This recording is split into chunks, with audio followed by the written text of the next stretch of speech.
Hello guys, let's continue on with our playthrough of the Demonic Pandemonium Romhack. What I want to do is reduce the speed by one because normally what I pay attention to is the amount of damage. This time I actually want to pay attention to the number of hits because even the enemies in the starting area are getting multiple hits in. So that's quite surprising, but I hadn't noticed that previously.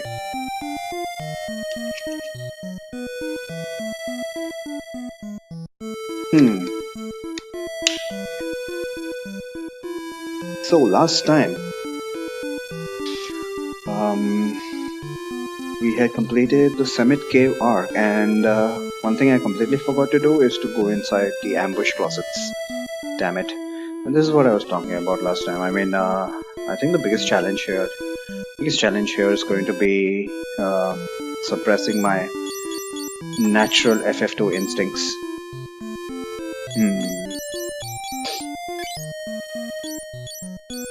Also, I was also thinking about the way I was just blitzing through the game,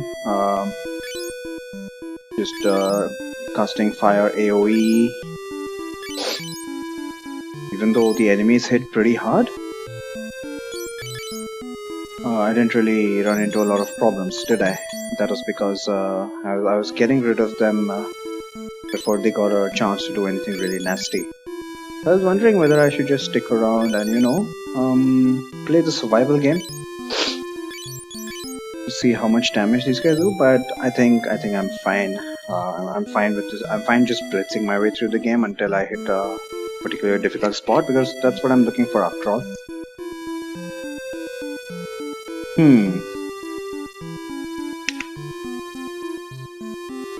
So guy is going to go into the back row for now. In terms of MP, I was also wondering whether I should just grind up some MP.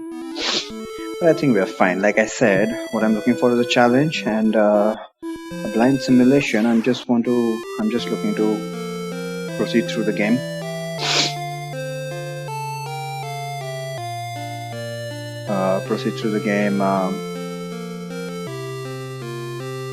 Like I would in a normal playthrough, and keep my FF2 instincts at bay.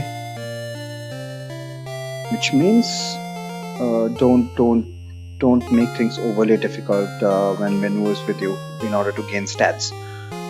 Let's just assume for now that the stats we've got are more than sufficient. Not just for this stage, but even for the next stage, because what I do in FF2 to prevent grinding later on in the game is use this early game as an opportunity to just level up as much as I can. Because normally the enemies are pretty weak here.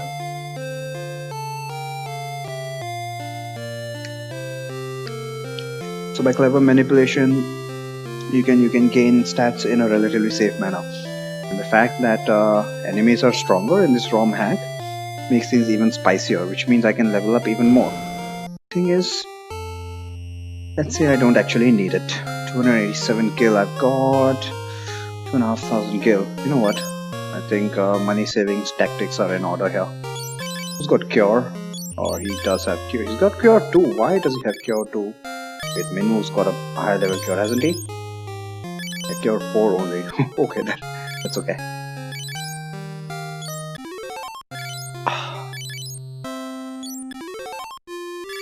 Okay, how much does it cost now? Significantly lesser.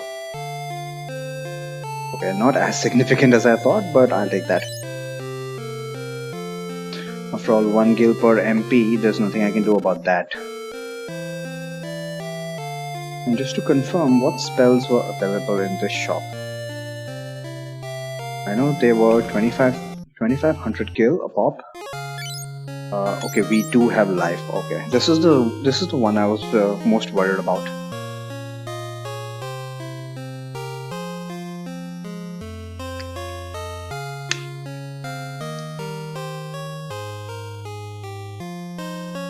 I was trying to remember whether this shop sells life. This also sells exit. It's just, of course, I know it as teleport, which is strange. Because the Neo Demi Force translation calls it exit only. What's def? I think def was mute. So, but I think we've got the life spell from that cave, didn't we? Where is it? Must have already taught it to someone. Who did I teach it to? Okay, Furion has exit. Yeah, so I don't need to waste 2500 gil on that at least. Anyways, last time we got Mithril from Summit Cave, and I think Joseph will have something to say about it. Well, he might not. What we need to do is get Mithril to the rebel base and have them start producing Mithril right away. Mithril equipment. So let's skedaddle. Oh, I don't know if this is a new enemy, but I put guy in the back row. Everybody at this stage of the game, what magic does Furion have? You're safe at level 1. He only has safe. Obviously, eventually I need to buy some more white magic for him. I will hold off on actually leveling it up with a javelin. Okay, I need to buy him a shield as well. For now, the lowest level shields will do.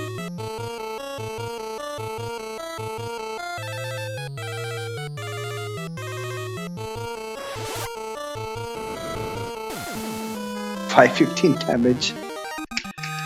I think Fire 2 is powerful enough to one-shot anything at this stage in the game.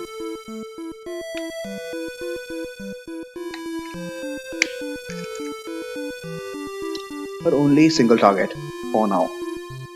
I think very soon I'll run into enemies that even a Fire 2 cannot one-shot.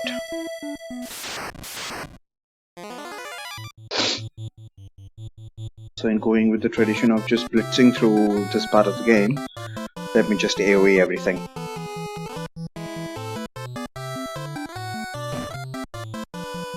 For 133 damage. Yeah, look at that, one hit. These guys get one hit only. And decent amount of damage. So I put guy in the back row for now because he'll be practicing magic, so he has some form of attack. And I want Furion and Maria to gain HP. Guy has plenty. Of course, I'll need to redefine plenty.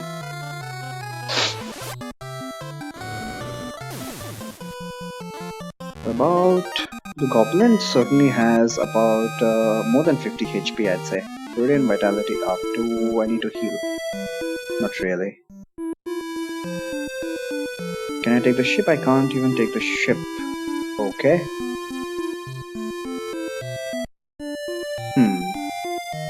Let's just walk our way back then.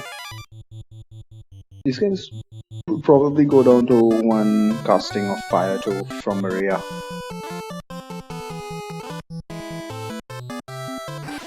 So at this stage in the game, I mean, since you're spending so much time on the world map, it's generally a good idea to build up your MP.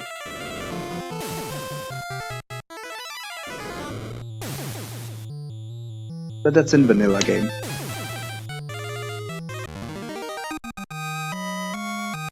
So the approach I'm going to take here is, oh, she got a fire level up as well. Nice.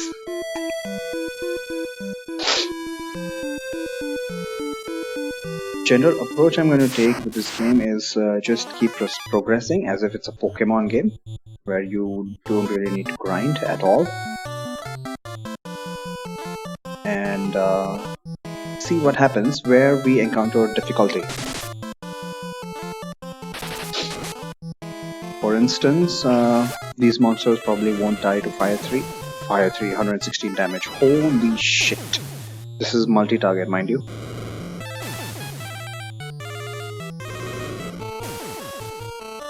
Whatever they did to magic, it is way too overpowered right now. Just way too overpowered. Especially in Maria's hands. Yeah, so that's the approach I'd like to take. Have we seen these guys before? Should have. I'm gonna proceed with the assumption that the resources we have right now, HP, MP, skill levels are sufficient, and proceed from there.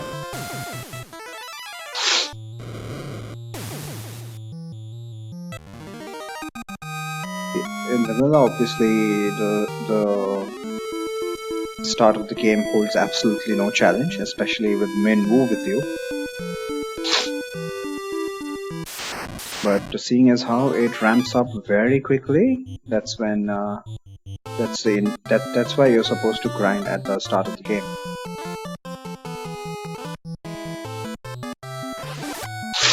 But in the Romhack, these guys are already doing quite a lot of damage. The monsters, decent amounts of damage. So I'm interested to see what kind of a difficulty spike it will be. I mean, the notes did say that the difficulty slopes up gently rather than spikes. I'm thinking that we're pretty good. Since our party has been buffed up relatively, I mean a lot.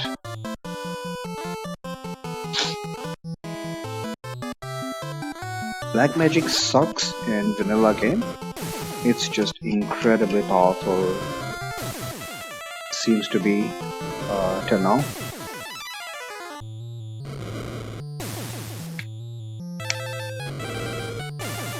This is stupidly powerful. Multi-target damage that much. I have not even seen single target damage do, a single target spells do that much damage in vanilla. It's just ridiculous. Absolutely ridiculous. Okay, should I buy something? Spells are relatively cheap, so maybe Maria and Guy should have a copy of all the elemental magic spells. If for nothing else, to save MP at least. Now he's got fire at 2, and spells are ramping up quite rapidly. So in order to save MP in dungeons, might not be a bad idea to buy a set of other spells as well.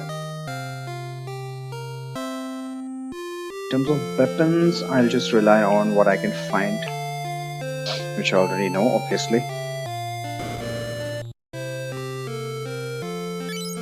Firebolt, Ice, and Cure, of course. Who needs what? Maria has Ice at level 2 already. Okay. So unless they took out, well, hopefully they didn't take out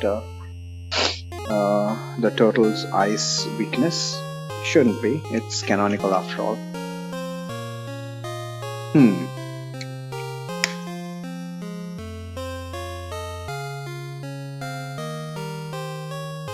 Maria is absolutely going to wreck them.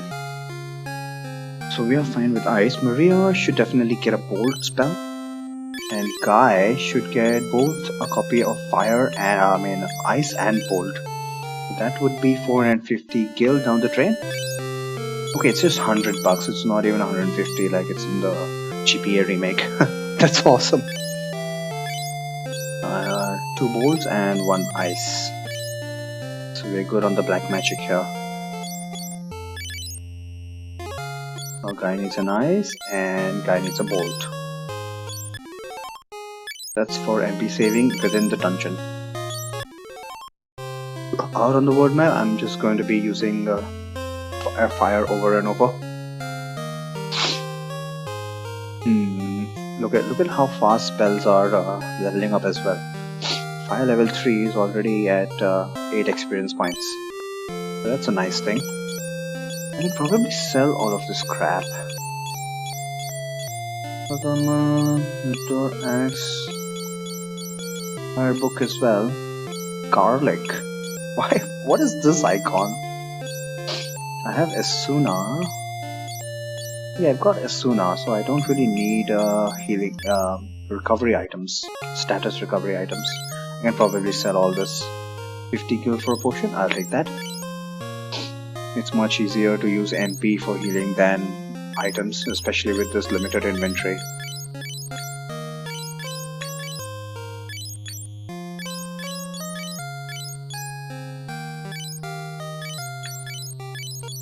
The axe still sells for quite a lot.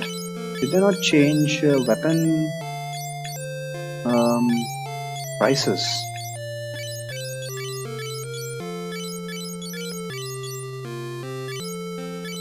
$50 gil for fire. Oh, okay. They definitely changed the selling prices. Unlike my randomizer, where you could buy an elixir for $50 and sell it for 25,000.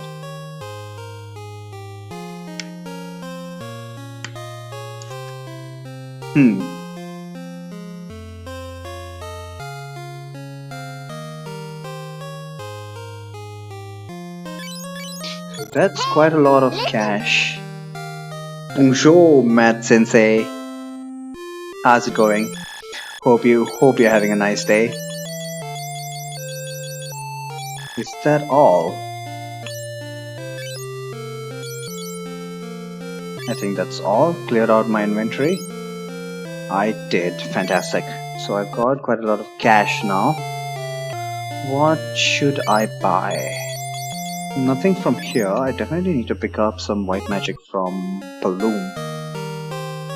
Any weapons? I think I will.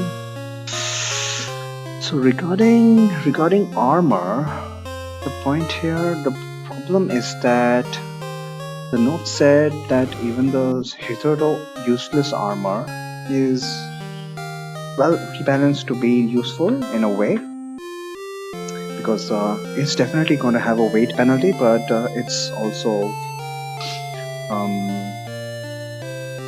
it might give you certain stats. So I'm going to have to test it out.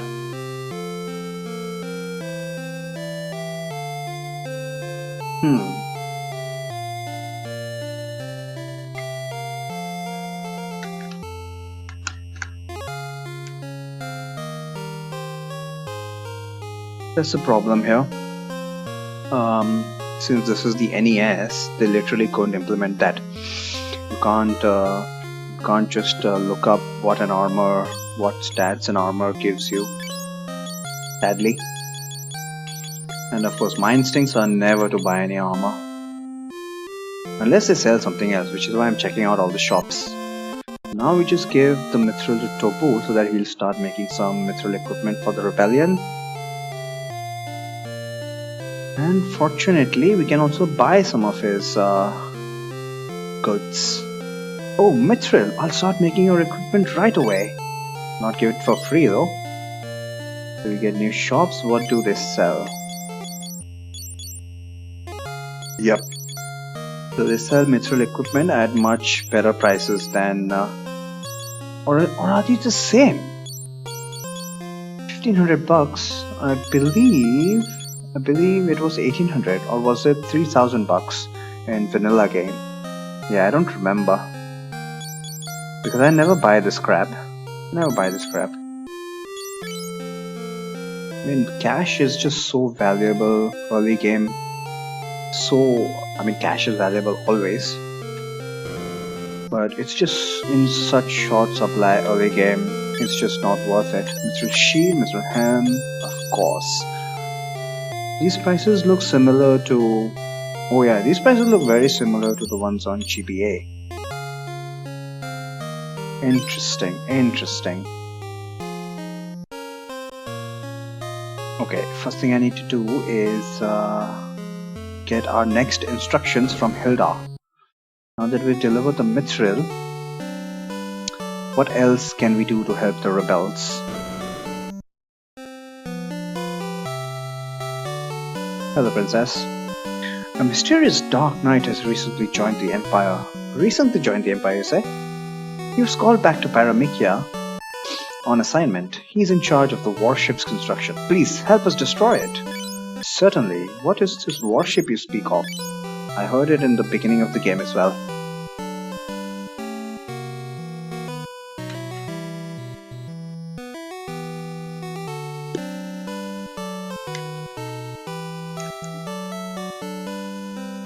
A group in Bovsk is trying to find a way to sabotage the warship.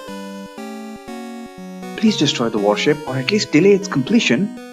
I see, a group in Bovsk, you say? So I suppose we need to find this so-called group in Botsk. Let's go and check it out. But before Boss, we need to make a pit stop at Balloon or Boft, whichever one doesn't really matter. Yeah, one thing I wanted to check out are the ether prices, which will give me an indication of whether I need to grind for MP. $1,000 only. I say only, but the problem is I'm not getting a lot of cash. Even the goblins are dropping about 50 to 100 gil only.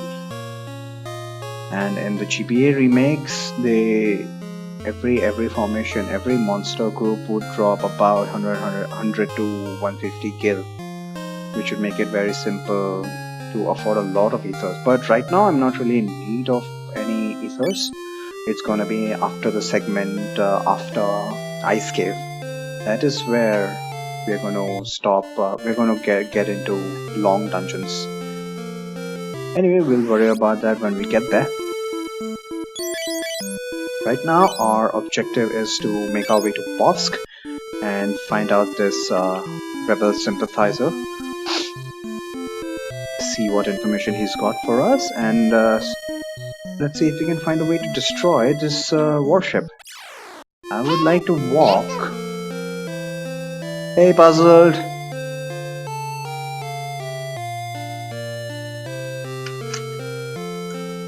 When's your next stream gonna be? Are you very busy these days? 69.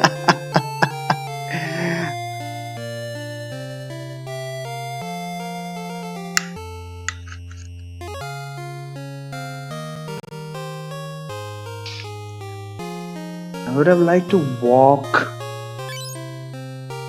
to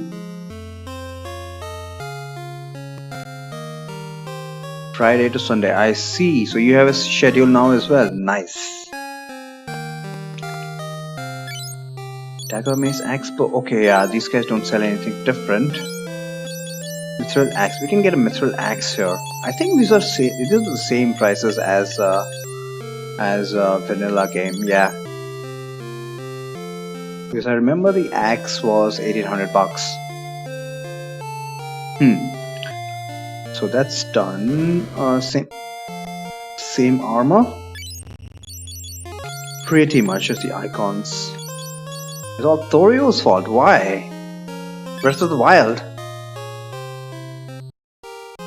And speaking of Breath of the Wild, I'm looking forward to the finale today. 8 is Pasuna, complete waste. Asuna, yeah, I need to spend 400 bucks and teach Fury and Asuna, because that's the setup I'm going with. Save. Do I really need save? I don't think I need protect, but Shell was something. I want to watch Thorius with this one. Can't you stream earlier in the day before he starts his stream?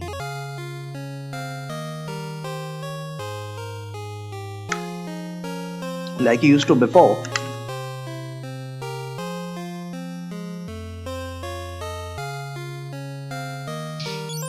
Let's just check out what spells Viren's got. He does have save. The problem with save is that it only affects the one who cast it.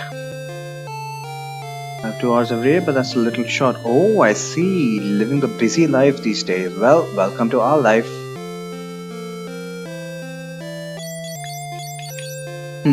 So he already has save, and seeing as how he's the designated white mage, or rather the one who's supposed to have white magic, I don't really want to give save to Maria or Guy, so they're going to be left defenseless, but that's just fine. That's totally fine.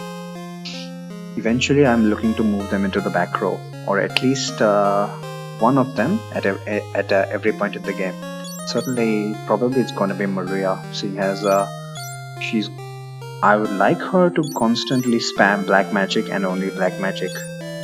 Now that ethers are pretty cheap as well. They were 2500 gil in vanilla. But shell is something I was looking for because I don't exactly know how magic is working in this ROM hack, but it seems to be very powerful. So if that's the case, and somehow they've implemented an algorithm for magic evade,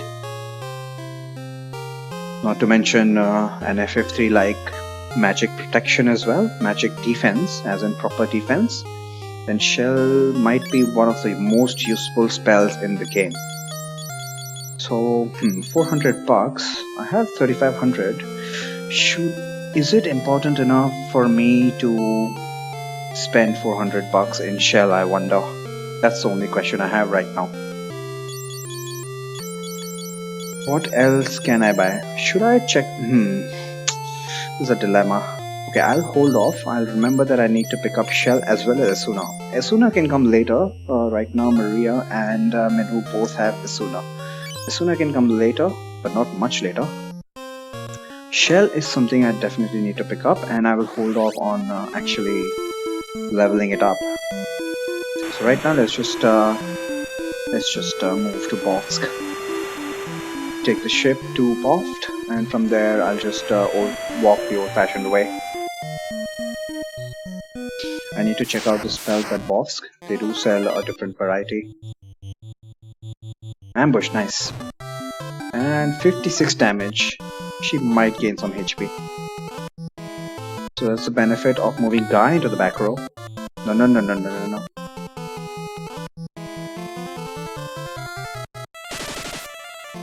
Punching Minwoo, as always. Now fire 3 single target, 600 damage, Jesus Christ.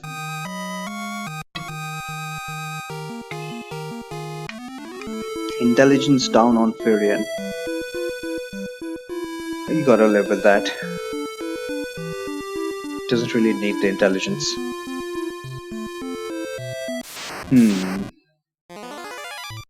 So if black magic is doing this much damage, I mean, just imagine if enemies, what kind of damage the enemies would be wrecking on my party. So that's one thing I'm scared of, and I'm hoping that Shell will come in handy. In vanilla game, Shell is kind of useless. Evil Smoke.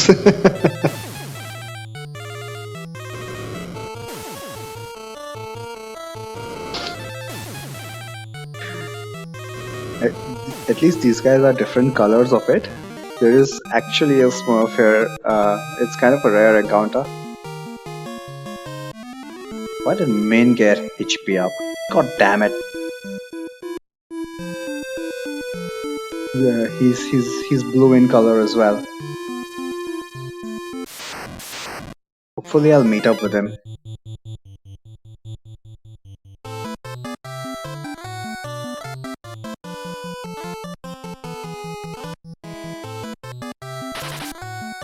So looking forward to the spell selection. Mist, come on, soldier.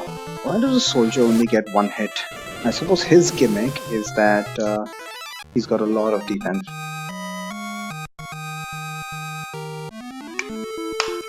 Yeah, 6 skill. 6 skill is the problem in this version. Joys of a single blue mage.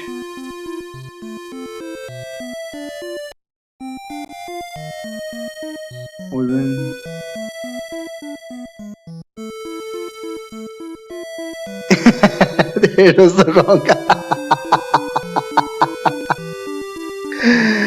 Oh my god, and then it's out of MP as well. Well, rip.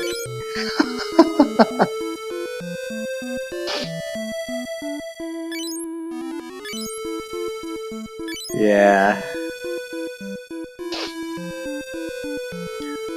There's no way, unless it's AoE, there's no way to actually force them to hit your black mage, is it? Is there?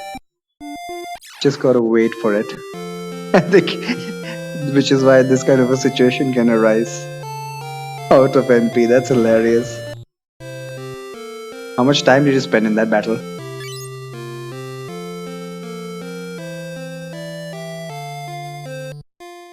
Alright, so who could this rebel sympathizer be? Not without Beastmaster's control. Ah.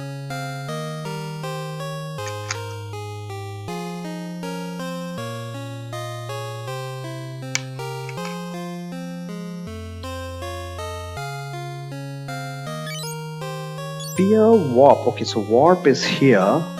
Blink and... Wow, we actually get slow. Directly want to even the control list.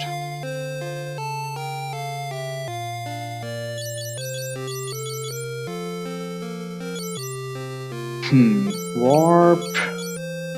Warp is just a utility spell. Blink is a supremely useful spell. But it's $1,000. Why is it $1,000? Oh my god, Fear is completely useless. Slow. If enemies get a lot of hits, slow might come in handy. Wow, I need to add all of this to the shopping list. God damn it. I suppose it's a decent compromise. You got Blink for $400 previously and Asuna for $800. Now Blink is $1,000. Yeah, but I can't live without Blink though. Can't live without Blink. I don't know about slow, but I'll just risk it for now. I'll just need to keep in the back of my mind that Bosk has slow. Right. So Blink goes to Firion. Of course, it's not going to do much use unless it's leveled up, but as I said, I will level up later. Once I actually feel the need to level up. Could this guy, who is completely he's blocking an important part of the town, could he be the rebel sympathizer, I wonder?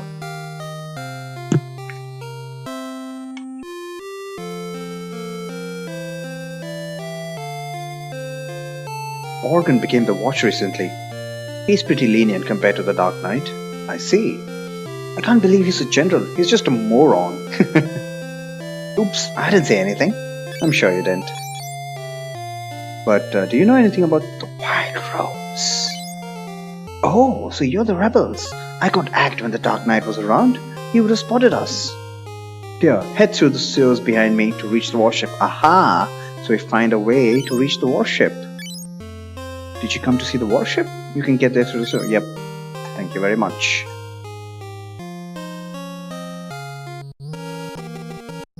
So I think there's going to be some new monsters here.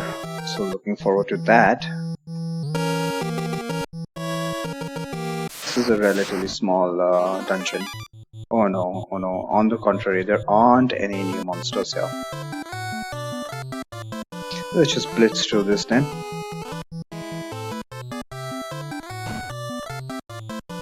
One hit. I keep forgetting that the bomb is not weak to fire. In fact, whoa, soldiers have quite a lot of HP.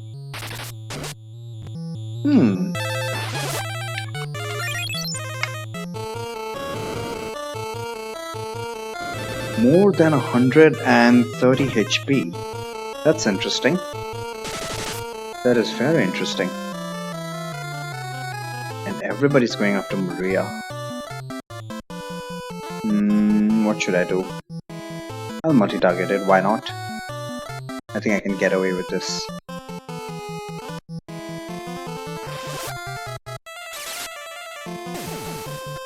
That guy's dead. How much HP do these guys have? Over 200 HP. I didn't find that out before because Maria was one-shotting these guys for, with how much? 500, 600 damage. The soldiers are really beefed up. Wow. Maria gets HP up, thank God. And I'll use Minwoo's cure. Nobody is attacking Firion though. That's going to be a problem later on. Longsword. Anybody is working on? I believe Guy is working on swords. Yep. So far, haven't really leveled up his weapons. Ooh, large group. I think it makes sense to just single target the soldier. But multi-targeting in general has proven very effective in this ROM hack. I mean, what kind of formula are they using for this? I wonder. I think at some point in time I will need to look into the code. For now, I'm just gonna enjoy the playthrough.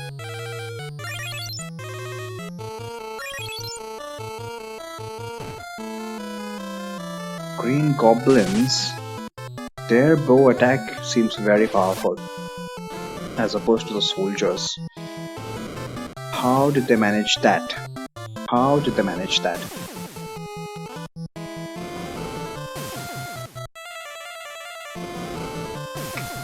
Could it be that monsters have stats? And they're using the monster stats to actually calculate the damage. That seems pretty interesting. No, I don't want to level up ice. For this part of the game, I'll just focus on one spell and keep the other spells at a minimum, so that I can conserve everybody's MP when I'm in a dungeon. Guy vitality up. Why? Oh, he got hit by the bow attack, right?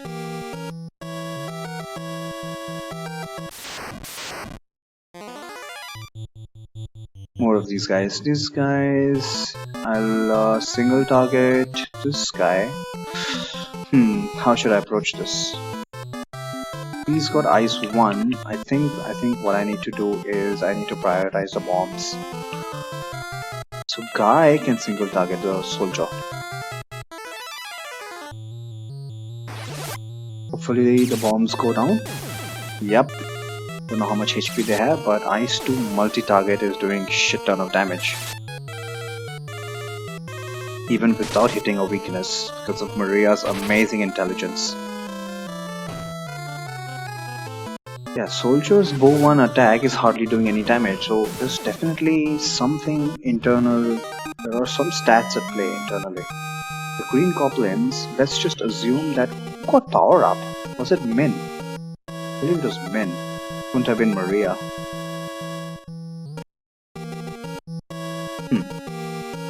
So let's just assume that every monster has an intelligence stat. Although how they manage that in the NES version, I don't know. For now, I think that's a model we can work with. Zombies! Ambushed by zombies, and one hit for 57 damage, which is as expected. They don't get multiple hits. Why? Why do they not? Should be able to dispatch of them pretty quickly. Oh, fire 2 by Guy multi-target is enough to just wipe out the entire party.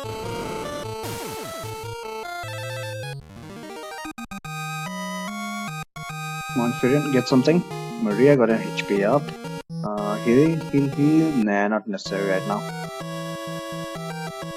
None of the battles have lasted more than 2 turns, so if and when I get into a battle of survival, that is when my stats will be tested. No magic from Firian. I forgot to buy him a shield. Crap. Something that needs to be rectified ASAP, but he does have level 3 in shields. It's not all bad. Man, these things have a lot of HP. And look at the damage difference. On the first Vampire-thon, we did only about 80 damage, which means that either there's a huge randomizer. I don't think there's a huge randomizer. I just think that there's magic evade at work here. Once again, unlike modern versions, I can't really look this up. There's no Libra magic.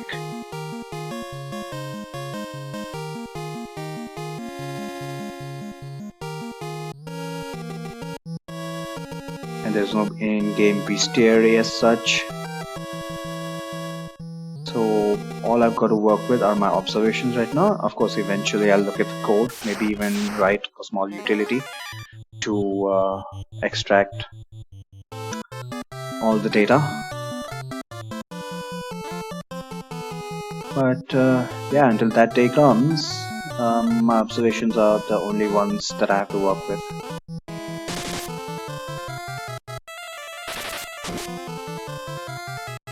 Two hits, 57 damage. So the weapon EXP formula apparently remains the same. They do start out with higher skills at base, which helps a lot because these monsters have been buffed. These monsters have been buffed considerably, and I think I went with a very sound strategy of focusing on black magic, because whatever they have done with black magic is just it's OP. Black magic is just incredible, incredibly powerful here. These guys are just a waste of time. Zombies are decently difficult in groups of 4 in vanilla game. They're one of the few monsters who hit relatively hard. They don't hit too hard, but I always look forward to zombie encounters because that's a very good opportunity for HP growth. Looks like they didn't really change. So compared to all other monsters in this area, zombies are relatively weak. The warship is complete. Oh no!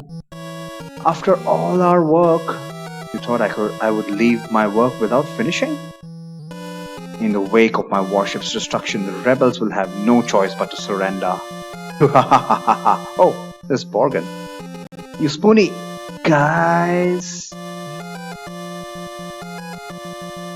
Oh no! Oh, rip the rest of the world. What's gonna happen now? So much for the warship, eh? At least delay its completion. It's almost like they were just waiting for us to show up in order to rub it in our faces. Morgan conveniently leaves behind the membership pass that he must have for his warship. I wonder how they let him in then. So we get a warp portal out. What are we supposed to do now? Crap. Well, just go back to Hilda and report our failure, I suppose. I mean, Firion, she told you, Firion, at the start of the game, you are not fit to be in the rebellion. You'll just get yourself killed. Well, we didn't exactly get ourselves killed here, but, well, the rest of the world is dead. And if Hilda was actually relying on us to stop the warship, ooh, this is GG for the world. Anyway, let's head out. Well, what can we possibly do now?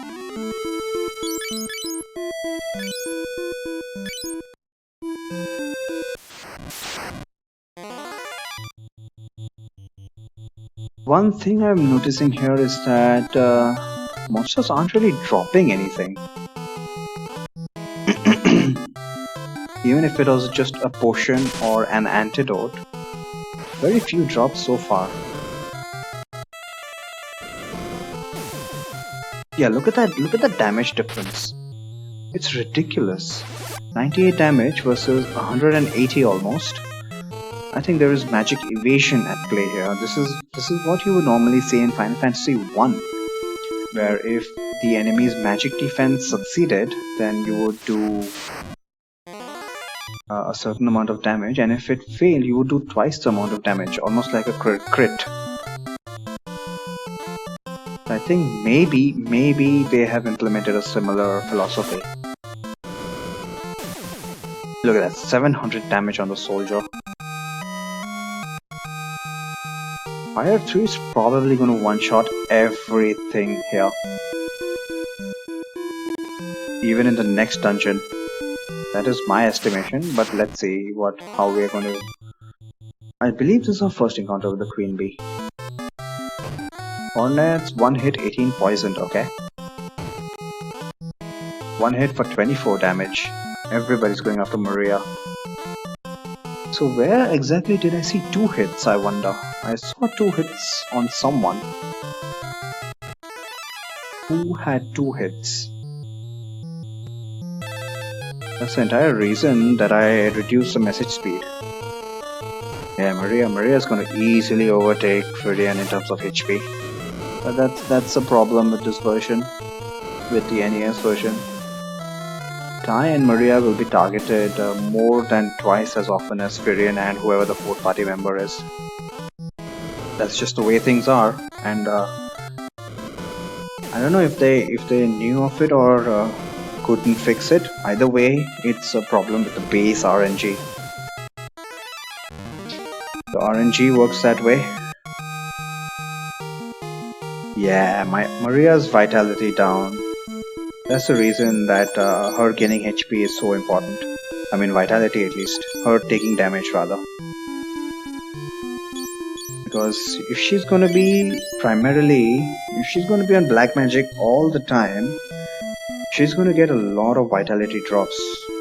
Vitality only 11 compared to Firian's 22. Yeah, that's gonna be a huge problem.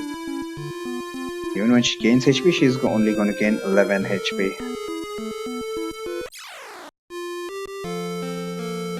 Okay, we're at Boft here for a quick recovery break. Fortunately, the warship's attack left the inn and the shops intact, which is good news for us. Or maybe it was purposely done by the Empire. This is all a huge scam. I'm gonna take the ship back to Paloom and let's have a quick chat with Sid. What does he have to say? Actually, never mind. We can talk to Sid later. I'm just glad he survived the warship's attack. All of these guys did not. There were like 10 or 15 guys here. Pretty much everyone died. Let's take the ship back to Paloom and we'll make our way to Altair. Wow. As soon as we entered the ship, the airship just disappeared. What the hell happened?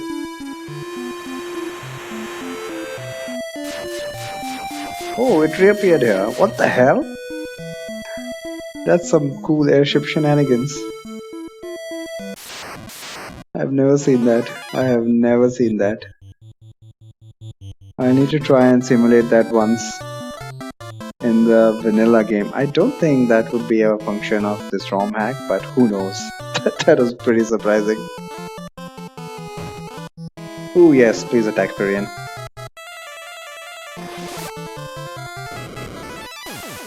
Actually attack Maria, she has pathetic stamina.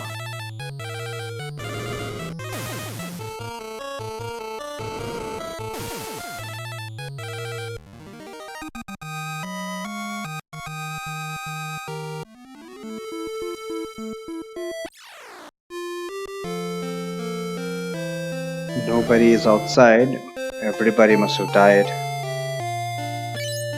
Holy crap. Is there anybody left? Is Hilda alive? Even Gordon has disappeared. Oh, never mind. Everybody just made their way back in this base. Whatever this is, must have, let's say, bomb resistance. Many people were killed by the warship's attack. Father has deteriorated. Father himself has deteriorated.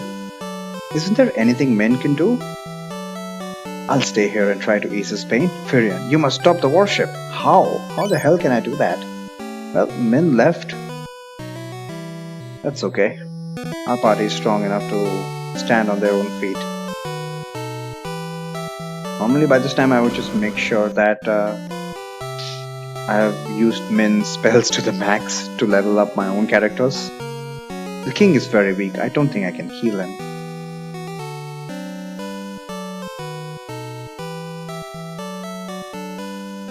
Seriously, Min Wu can't heal him. That's because he's in mental pain. He's not in any particular physical pain. The warship has killed hundreds. Maybe we should just give up. Yeah, maybe you should. Or we don't already have the warship, right? It doesn't know what the warship is. Hang on, what am I supposed to do here?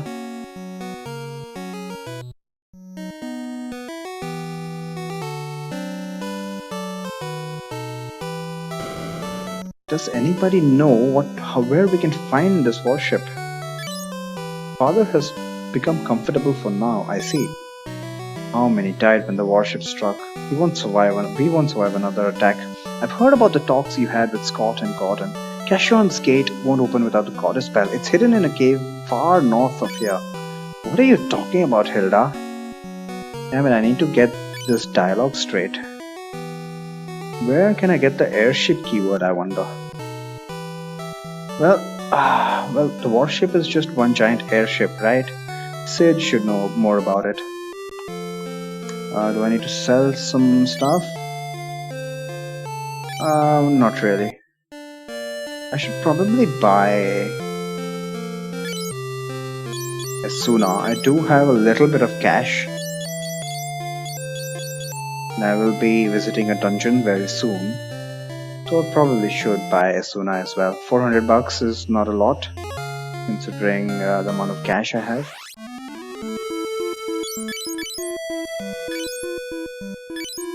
So let's make our way to Sid and find out whether he can tell us something about the warship.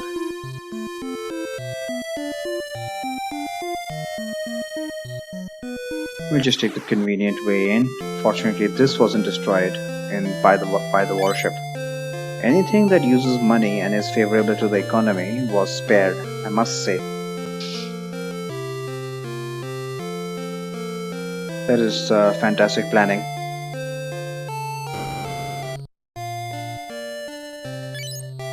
Asuna save. Did I get shell? I believe I did get shell. No, I did not get shell. I planned to get shell, but I did not get shell. The shell is absolutely necessary. Well, I don't know. I think it will come in handy. So he's got protect, he's got blink, he's got shell, blink. The notes did say that you can't become auto evade machine, so I don't know how useful blink is going to be, but it did cost $1,000 bucks.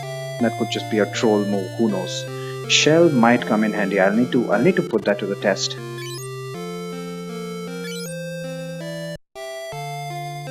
And 2,400 bucks. Why do I have more money now? I thought I had 2,200 bucks, or did I have 2,800? Whatever. Let's just buy a copy of Asuna as well for Firion and start leveling that shit up. Where is it? Oh, damn it.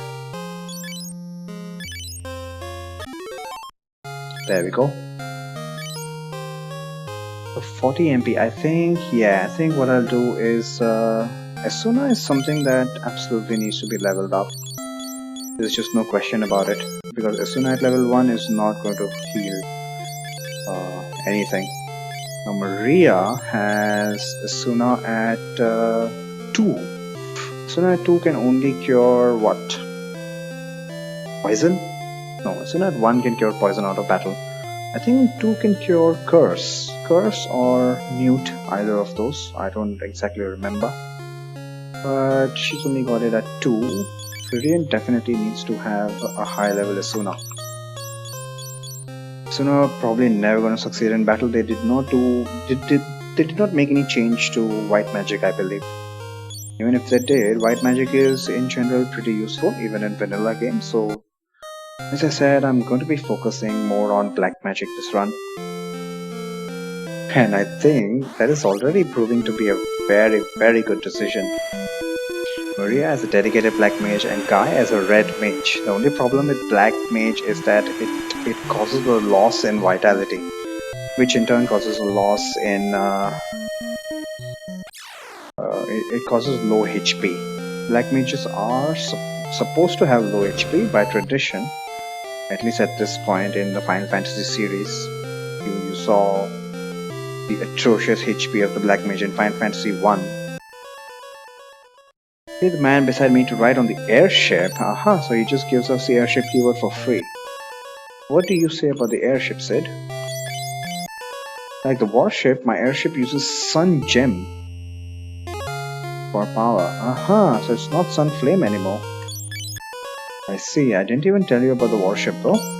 What do you say about the warship? You must destroy the warship! I will, my man.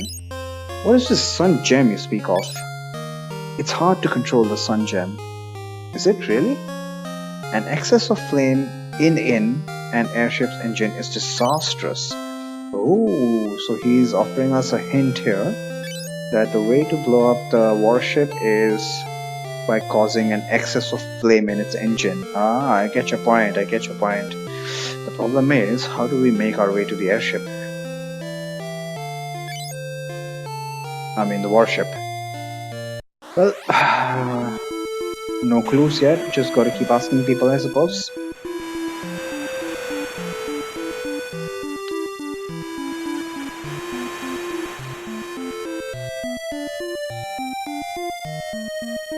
So now that we know about the sand gem, let's see if people can give us some more information about the sand gem and how we can use it to dreadship or not. Keep practicing Asuna, please.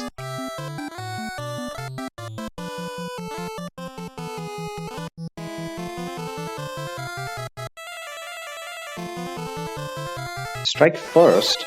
Maria's consistently going first. How is that happening? Have they also changed the turn order mechanics?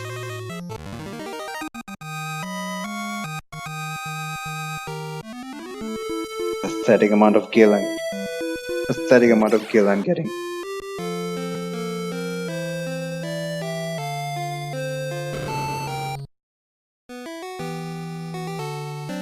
Can somebody tell me something about what I can do with sand gem? Where can I find this sand gem? The sun gem. Oh, not the sand gem. Damn it, sand gem is from Pokemon. Sun gem is Cashwan's emblem. Aha, Cashwan. So we should catch hold of Gordon. It sits proudly on the castle's first floor. Oh, we should make our way there then. That flame can't be removed by any normal means. Oh, rip. How do we do it then? If we had the sun gem, we might be able to destroy the warship. That is, if we could make our way to the engine, that is. So it's true. Please find a way to harness the sun gem at any cost. Any cost? Woman, do you know how difficult it is? Damn it.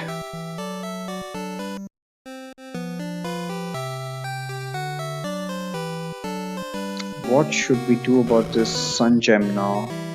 I mean, she says that it's there right there at the entrance of Cashwan Castle, but we can't just take it by any normal means, whatever that means. Minu, do you know about the sun gem? Fire festival takes place once every 3 years at Cashwan. The sun gem is transferred onto the Egil torch for purification. Oh! So can I use this Egil torch to carry the sun gem? So if you could find the Egil torch, the sun gem could be yours. Oh. Where can I find this Egil torch now? Scott sealed Cashwan's entrance to protect the sun gem, just as he was captured by the Empire. The goddess bell is needed to open Cashwan's gate. Whoa! So even the sun gem is not readily available to us. We need to first enter Cashwan Castle, and then we have access to the sun gem. But even then, we actually need the Egil's torch. Where could we possibly get this? And I think the first order of business is to get the goddess bell so that we can access Cashwan Castle. Okay? What do you say about the goddess bell? Only the family of Cashwan knows where the goddess bell is. Yeah, but pretty much the only remaining member of family of Cashwan is Gordon, and he's nowhere to be found. Well, Scott and Hilda were kind of a thing, weren't they? Maybe she would know. Maybe Scott spoke with her about this goddess bell. Why didn't you tell me about the goddess bell before? What do you know about the goddess bell, woman? I've heard Joseph talk about that sometimes. Perhaps we should take another trip to Salmando. Okay, so Joseph it is. You couldn't tell me this before, could you?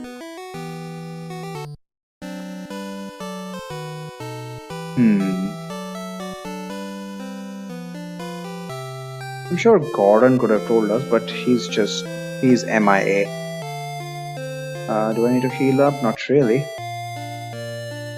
Did he get experience even though he actually didn't use Asuna? Asuna is 1-4. Look at that. He actually did get experience. Interesting. So the select cancel bug has not been fixed, contrary to what the notes say.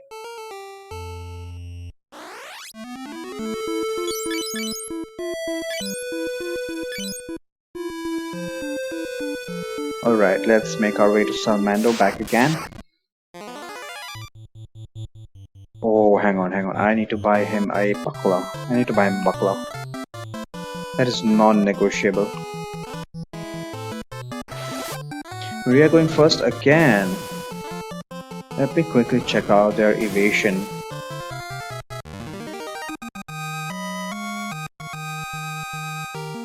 $3. Thank you so much, damn bees. Evasion is 11%, 25%, and 14%. Okay, so she has like at least a 10% advantage over her nearest rival. Does everyone have shields except for Firin, of course? She has a shield. Guy has a shield as well. Okay.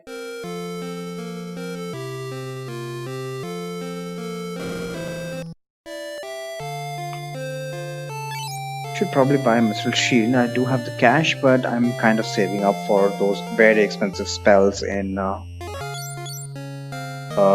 Salmando. I'll just buy a buckler for now, $50. And give it to Firion. Thankfully, he's the one that has...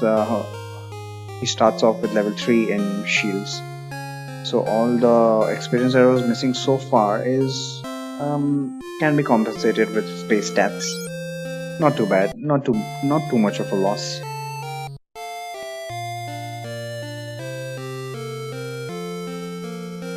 So let's head out and make our way to Salmando.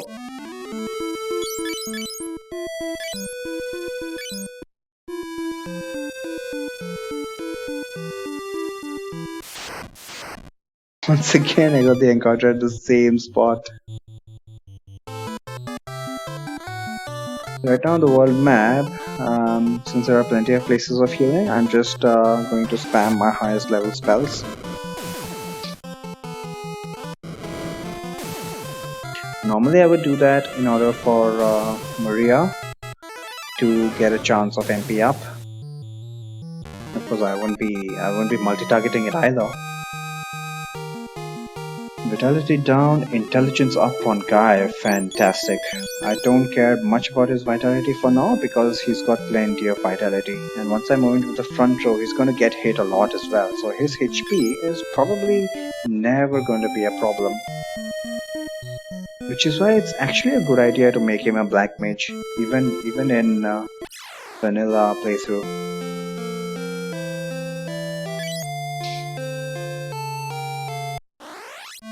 Fortunately, the game knows how much backtracking there is and how irritating it can get, so I'm glad it offers this convenience of the ship. 32 gil only. The airship though is actually quite expensive. You need to shell out $200 to just to travel to Salmando.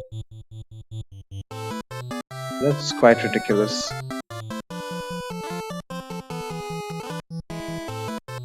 Some Firion went first, okay. So yeah, I don't think the turn order calculations have been altered.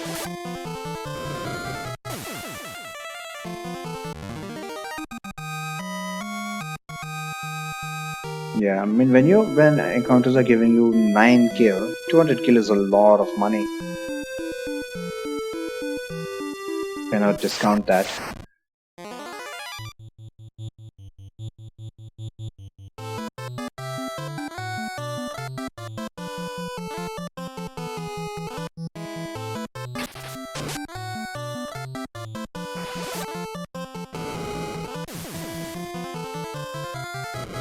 So once we're at Salmando, we need to go and have a chat with Joseph. Find out what he's got to say.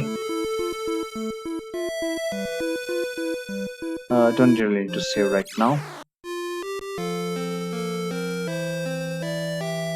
Damn it, woman.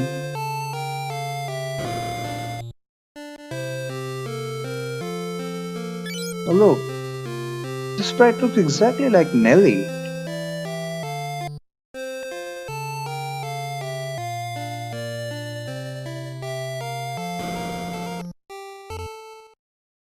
Hey, look at that. She's just Nelly's wearing purple dress, and that one the innkeeper was wearing pink. That's all. Yo, so what do you know? I was so worried about her. Let me know if I can ever repair it. You can actually. What do you know about the goddess spell? The goddess spell? It's hidden somewhere up north, around the snowy mountain range. However, you can't enter the snowfield without my ice sled. I hid it in the Summit Cave. A secret chamber exists on the ground floor. I have marked the spot. I'll show you the way. Awesome. And Joseph joined. Let's check him out. Yeah, he comes with leather equipment. I'll just remove all of this crap from him. Now, normally by this point in the game, I'm quite well leveled up, so I don't really need Joseph's help in the upcoming area, which is why I just put him to the back row. I'm gonna go with that 620 HP. Holy shit, dude. Am I expected to have 600 HP at this stage?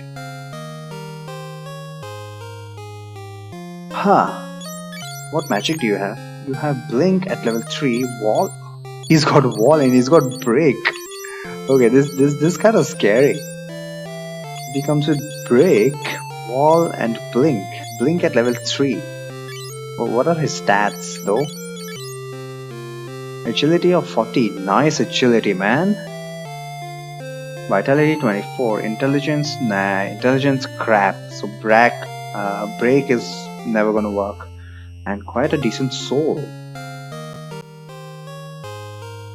Joseph is strong indeed. Level 7 in unarmed. He's just gonna rip through everything like a sheet of paper. Okay, in vanilla game, he still comes in at about 200 HP, which is more than you'd have at this point. But the note said that the fourth party members come in at relatively the same strength as what you are expected to be at. So this kind of scares me that the game expects you to be at about 600 HP at this stage. The encounters have been pretty benign so far, so I don't see why that should be the case. But maybe you're expected to grind for a little bit right now. Let's find out. I'm quite intrigued right now. Quite intrigued. So Joseph joined our party. We need to pick up the ice sled from Summit Cave. But before that, I'm so tempted to pick up one of the spells. The problem is that I just don't have the money. Who needs life? Everybody needs life, obviously. Furion does not have life. Who's the one that's got life? Maria. Maria's the one that got life, and nobody else. Nobody else has life. So if people die, if Maria dies, I have no way of resurrecting anyone. I would dearly like to pick up one copy of life at least. I think I can sell the broadsword as well.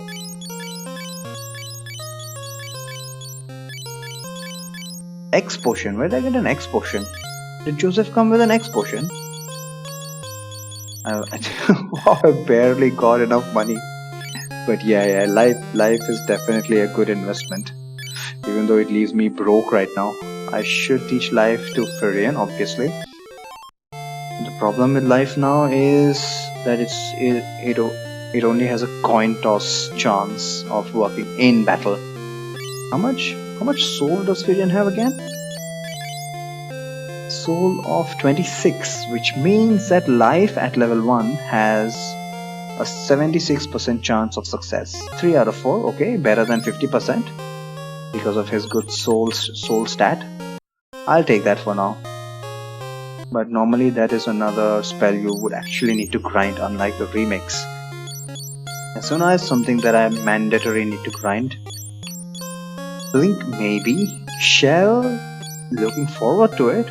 Maybe Shell might actually come in handy. And life maybe. Life probably I do need to grind. Unless I want to take that chance. But if people are dying on me, hang on. How much is a Phoenix Town? Is it 500 bucks like the remix? Phoenix Town is 500 bucks. Yeah. This is stupid, man. Phoenix Town was 2500 bucks in the original version. Wow. Okay, so Ether is 1000 bucks. Phoenix Town is 500 bucks. I can actually buy quite Phoenix Towns. I can buy 5 Phoenix Towns instead of 1 life spell. So this is actually a good thing they did. This is a good thing. Normally, you're better off just purchasing the life spell instead of multiple Phoenix Towns, since a life book costs less than a Phoenix Town. But in here, a Phoenix Town costs 500 bucks, and the life spell, the life book costs 5 times as much. Although, of course, the life book is more than 5 times better than a Phoenix Town. And I forgot to move Joseph into the back row. 1 hit. Goblins are getting only 1 hit, which is fine. Everybody's going after Maria as expected. Hang on. Asuna, please. Need to keep practicing Asuna. And until you guys run out of MP, should I use fire on these guys? I think I can get away with ice. That's what I feel like. I think I can get away with ice. Conserve some MP after all. And Joseph can target the guy in the back. What was that message? I completely missed that message.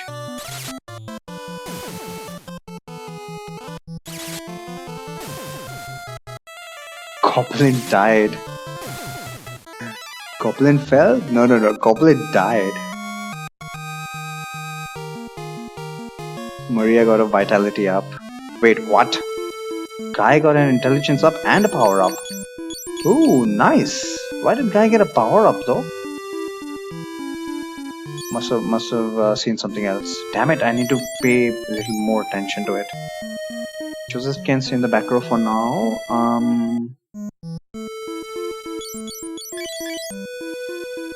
Ice is at 248.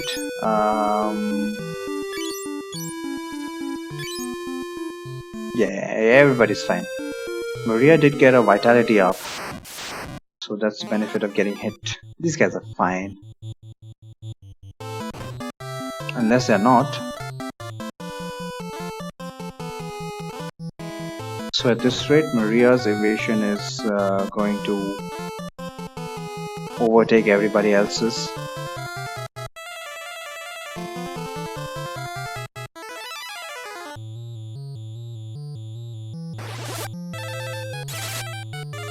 My only problem is, later on in the game, Furion shouldn't be downed in one shot because of his lack of evasion, because he was not targeted enough.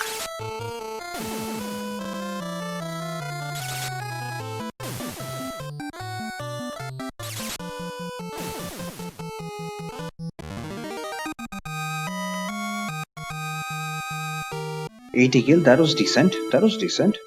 I'd like more of that, please. Did I heal her up?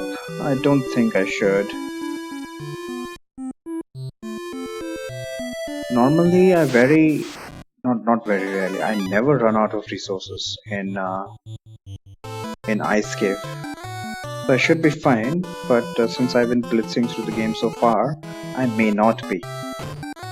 That is completely fine by me too. Game should be a struggle after all. Should really be a cakewalk.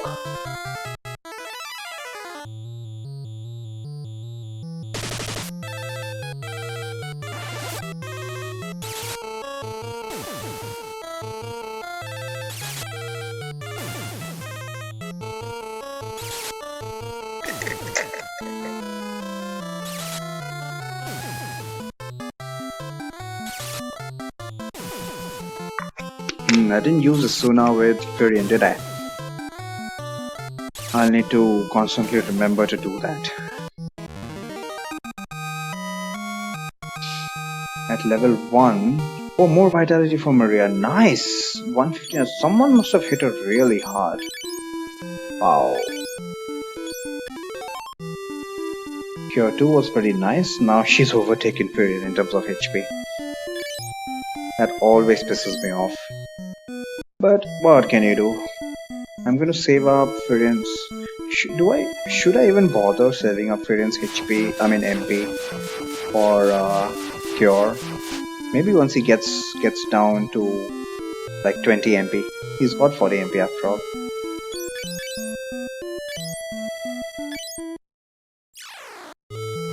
Let's quickly go inside and pick up the ice sled. It's very close to the entrance. And here it is. Joseph pushed a small rock on the wall. Joseph, the ice sled is nearby. Okay?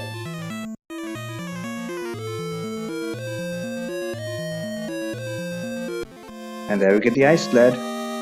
Let's skedaddle out of here and make our way to the snowfields.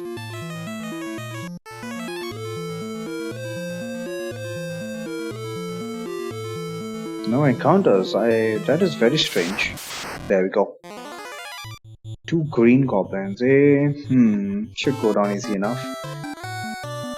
Can I use... Do I need to use fire or should I use ice? Why is Maria having higher MP piss you off? Well, Maria has less vitality than anyone else. So the fact that she has higher HP than Furion means that Furion is not doing his job properly. If someone like Maria can overtake... What? Lost target? What the hell was lost target? That message makes no sense. It means that Furion hasn't been leveling up properly. That's why it pisses me off. But as I said, that is kind of expected because the RNG works that way. The RNG targets the middle party members much more than the first and or fourth.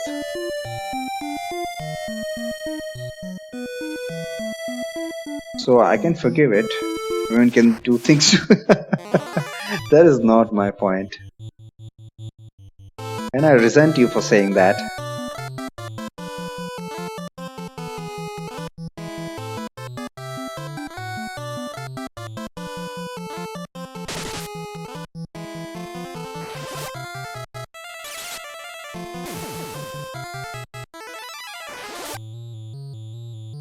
Lost target. Yeah, that... What? Doesn't make sense.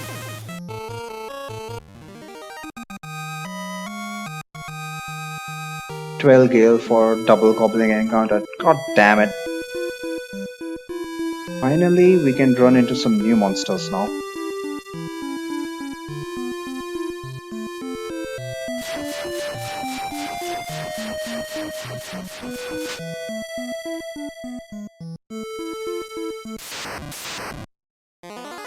Stalactites. Let's check them out. I believe I don't know how the ranks are defined in the remakes now, but everybody here should be weak to fire. Ideally, they should be. Should I use 3 MP though? That's the question.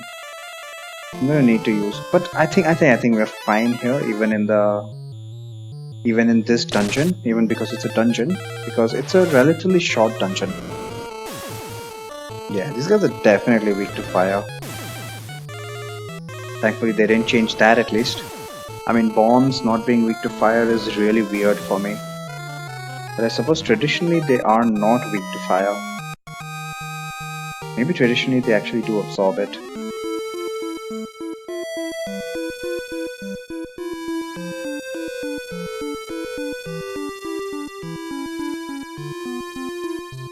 A nice cool snow. And finally, let's head over into the ice cave in search of the goddess bell. With Joseph leading the way.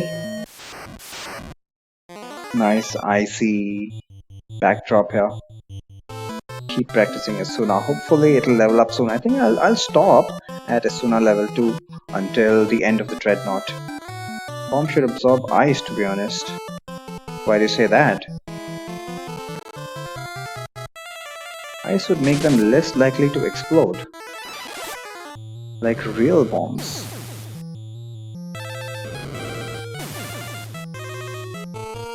No, I don't see the logic in that. I mean, our bombs, how would ice, how would cold, let's say, make them less likely to explode? It's not as if they're triggered by heat. Bombs are bombs. 100 kill, okay?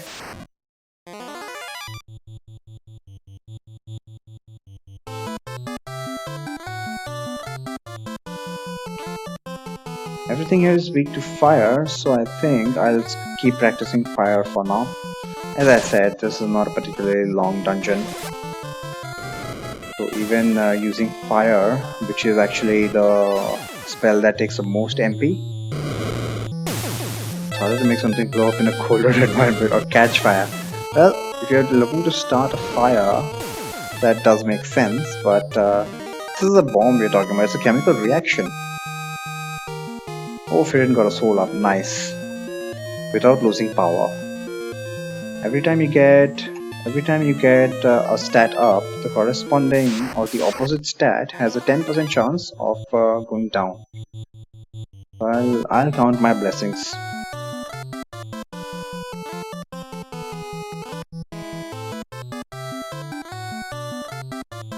Now, once the bomb has exploded, putting it simulation directly affected by temperature. Can't argue against that. But once the bomb is exploded, then putting out the resultant fire is certainly far easier in a colder environment. I'll give you that. But especially if it's a bomb in the form of a monster, why would it absorb fire?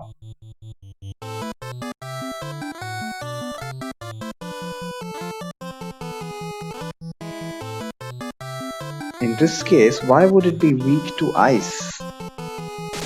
So it's almost like ice can diffuse a bomb completely. Is that what they were going for, I wonder? Maria, Last Soul. Last Soul? What? That dude was called the Last Soul. Huh. Maybe I should pay more attention to the monsters. Fire should be its weakness. Yep, fire should be its weakness, which is how it is in the base game. Ambush, nice.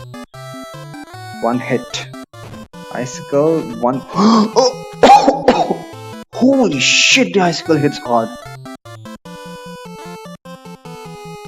Put a bomb above, fire the bomb. Yeah. Oh my god, the icicle hits hard. Wow. Okay. So stuff just got real.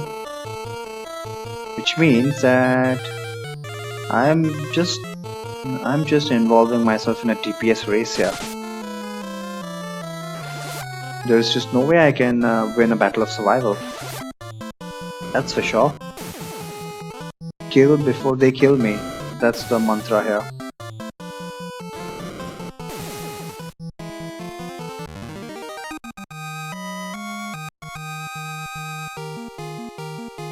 But how is it in all the other Final Fantasies? Are the bombs... Do the bombs absorb fire?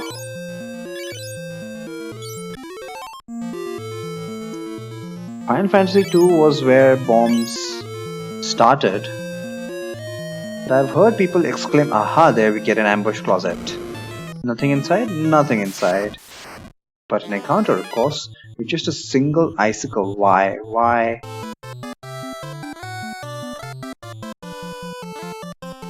Oh wait, guy got an MP up, didn't he? So he would have 21 MP now. Yeah, the bombs absorb fire. Yeah, I suppose that's what they were going for in this Romhack. Make bombs more traditional. More MP up. What is happening here? How is guy getting MP ups? What? Did they change the MP formula? I wonder. Wow. Why is Guy getting MP ups?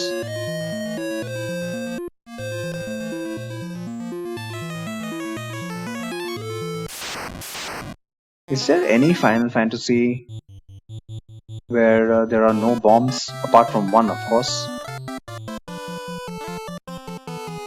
And of course, there are a variety of bombs as well. Like just the other day, Seismic Brain. At this rate, Maria can get an MP up. I don't get this. Joseph got it. Nobody cares about you, Joseph. Ice Wind, of course. More ghouls. Haven't really seen. You know, unless I'm ambushed, it looks as if it pretty much one-shot these guys. And I'm one-shotting them with a multi-target fire spell. That is, I will never cease to be shocked by this fact. Of course, it's hitting a weakness, and it's almost as if hitting a weakness is an instant kill.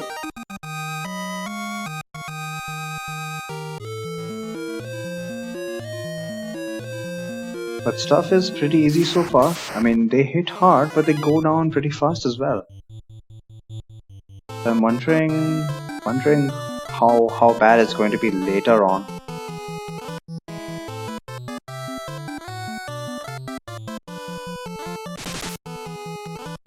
Another thing to check out is if whether Joseph is getting any weapon XP at all. I would imagine not, because these guys are traditionally rank 2 monsters. Rank 2 monsters means for a one-turn battle you will not get any experience. You will not get any weapon experience for at least 3 to 4 turns, especially at level 7. He's at 714. I'll need to check that out next battle. Have they tweaked the formula to give at least one experience every turn? That could be possible as well. Still not being ambushed. Unless I'm being ambushed, I just can't really determine how bad these guys are, because they're going down easy enough. Ghoul Furion missed. Okay, so it doesn't look like they have more than one hit. Once enemies start getting multiple hits, that's when shit is going to get real. Guy is quickly running out of MP.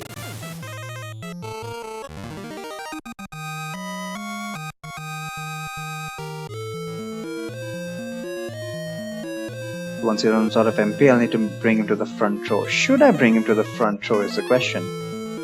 Should I just keep him in the back row?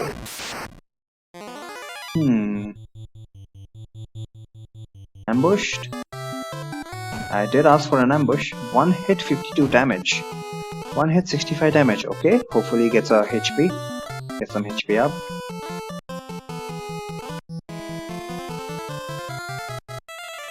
Certainly don't want to put Maria in the back row.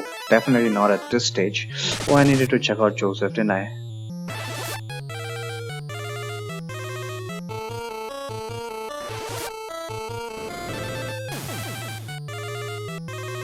So ghouls are pretty benign as well.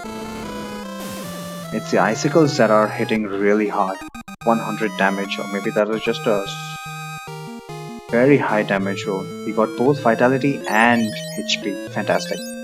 And he's once again overtaken Maria, which speaks more about Maria's sucky vitality than Furion's performance here. I think one more cure ought to do it. Maria can stay at 282 HP, that's more than enough.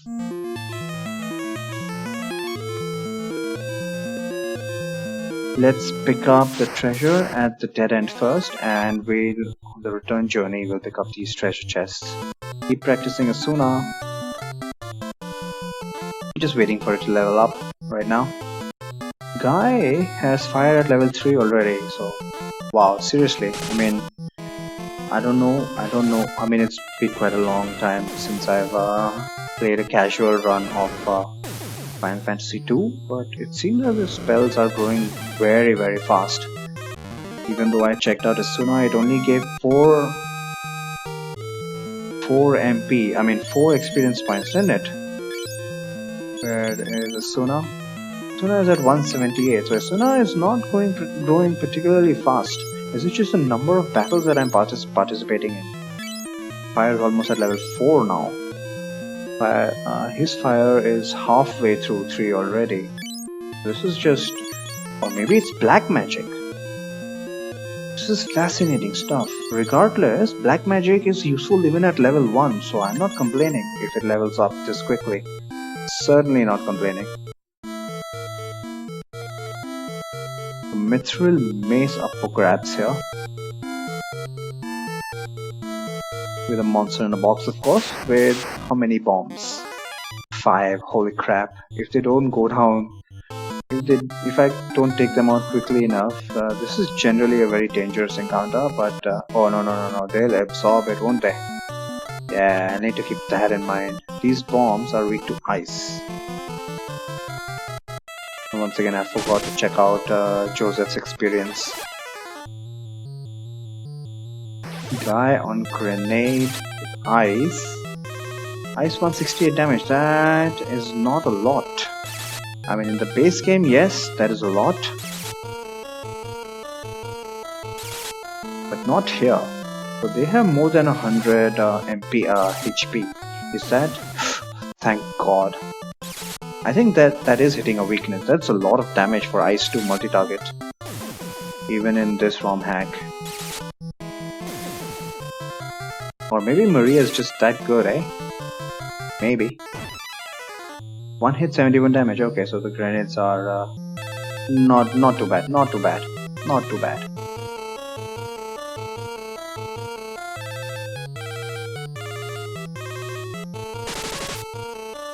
Man, Joseph has so much agility. Oh crap! Did I use fire? Never mind. 900 damage. Single target Ice 2. Maria got a power up. Why did she get a power up? God damn it, Maria. The guy got another MP up. He's not getting magic up though. If he just got M power up, he would gain more than 1 MP per MP up. Damn it, but he's out of MP now. What magic can I use? I can use Ice twice. Ice twice, nice. Well, yeah, I think my hand is full, so I need to bring him to the front row.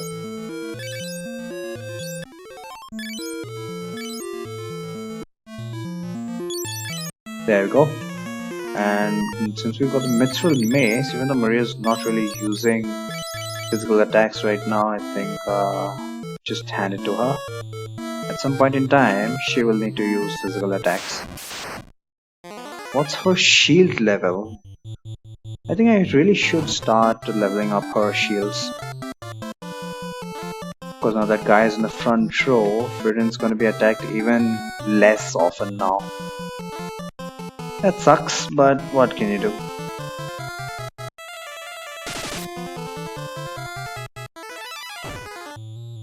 Yeah. So the guy that doesn't need more HP is gonna get more HP. That's the way it goes. Vitality up and HP up. You can stay at 393 HP. Antidote. How much cash do I have? Yeah, look at that. This guy must be giving a lot of cash. Let's check out Joseph's stats. 714. Yeah, he's not getting any weapon EXP at all. Because his levels are already way too high relative to the monsters here. Level 7, are you joking?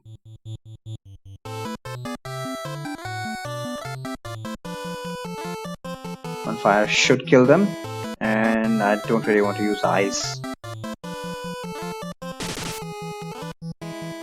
So rank 2 monsters, I should... In order to get some weapon EXP for Maria on her weapon and shield, I should maybe have her physically attack at least once every battle. That doesn't sound like a bad plan. I mean, most of these battles are not lasting more than a single turn. So she's got level 1. She's about level 1 in stars and level 1 in shields. Almost at level 2. Let's find out how much experience she gets for just using the physical attack once. The problem with physical attacks is that she has a chance to drop intelligence. That's the only problem.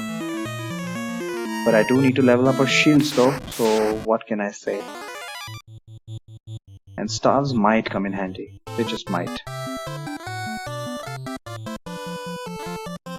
Physically attack this turn, physically attack. Oh, Guy doesn't really have an option. Yeah, Guy doesn't really have an option. I don't think Undead look nicely on ice. Everybody's just gonna attack Guy, aren't they? Of course Maria's gonna miss. So our mandatory turn out of the way, let's just finish these guys off. So now that battles are gonna last at least 2 turns, we'll find out how dangerous they are. Hey, listen! Zombie slapping. Hello, Atlas Blade.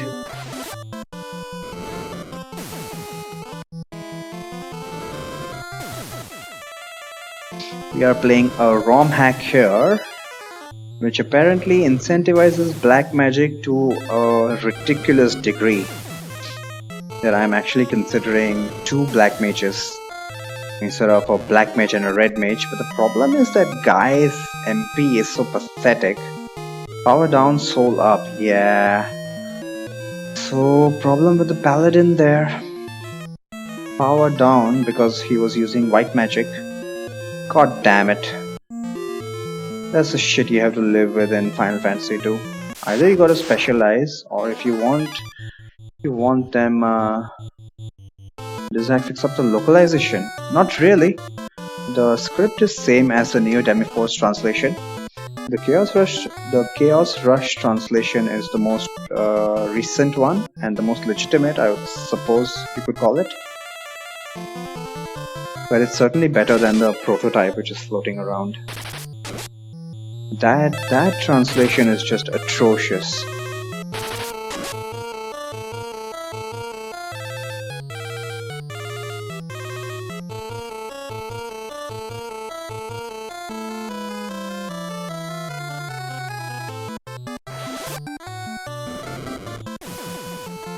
Yeah, the dead head is called Lost Soul in this translation. I wonder why. Does dead head actually imply something? Dead head. Oh, finally Asuna leveled up. Did take 25 battles, so I don't see how they can claim that magic levels up faster unless they did it specifically for black magic. But maybe it's just a trick of yeah, maybe it's just a trick of perspective. Because black magic is so useful even at level 1, it just appears to be that way, that black magic is leveling up much faster. Because obviously I'm spamming it like anything. So I don't need to practice Asuna right now, do need to attack physically with Maria. And Guy has 2 MP which I'm gonna use in 2 battles to level up his ice. Or actually, he can stay at 2 MP, I don't need ice at higher levels.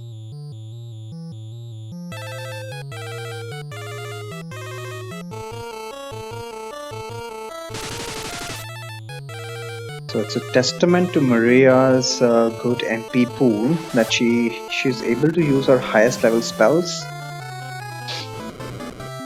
even inside a dungeon. We are more than halfway through this dungeon. For those always dead in the Japanese, it's the floating skull. Oh, I see. That's a fair point actually. Kai leveled up. Oh, swords. Okay, nice. What's his level now?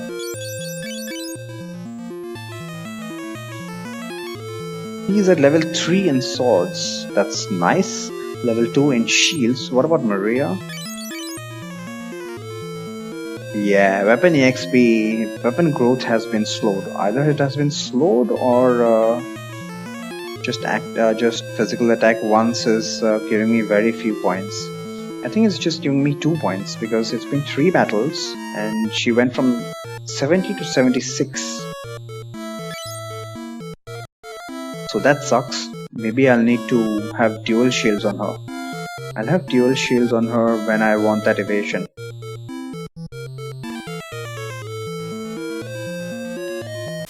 I swear there were more ambush clauses there. Oh, okay, these guys are dangerous. How dangerous? Ambushed? How many hits? 2 hits, 110 damage. Yep, they are dangerous. They are very dangerous. I need to kill them off.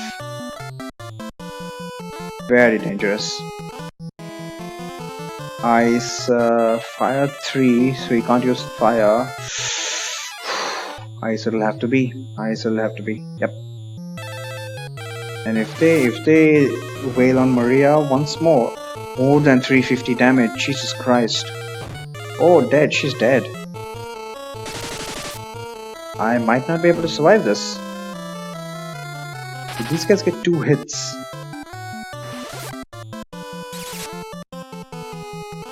They have more than 350 HP. They have more than 350 HP, and Furion did how much damage? Yeah, this is gonna be a rip. Wow, so the dual heads are properly dangerous. Holy shit, man.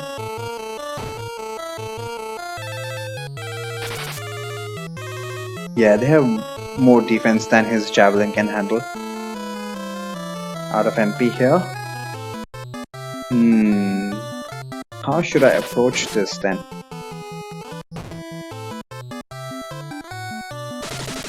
Why was that so little damage on Furion? That is so unfair.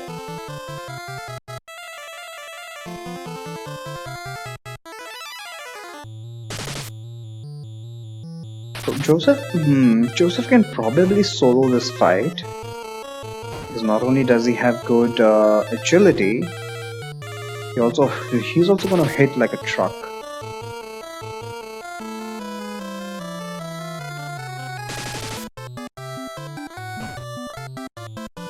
Wow.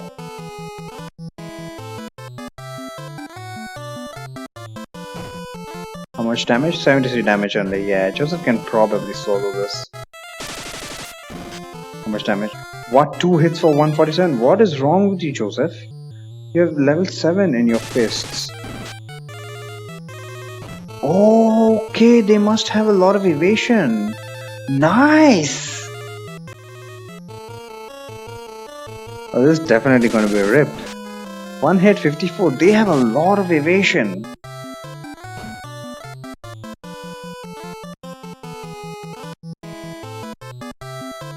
But how are they missing? Maybe they have pathetic accuracy. 3 hits for 191 damage. Yeah, they must have pathetic accuracy but good evasion, which means once again, black magic is the way to go. Wow. Wow, awesome. You dumbass! Well, that is awesome. On this note, I'll just take a short break and be right back.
Alright, I'm back and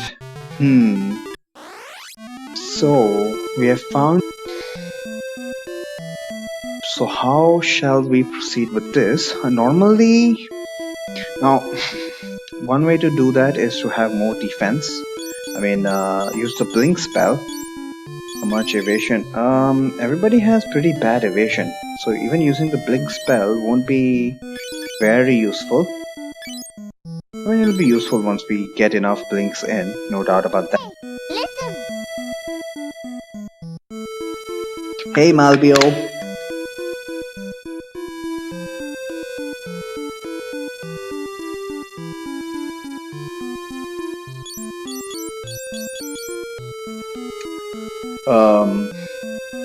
I must have missed whether you posted anything last time or not,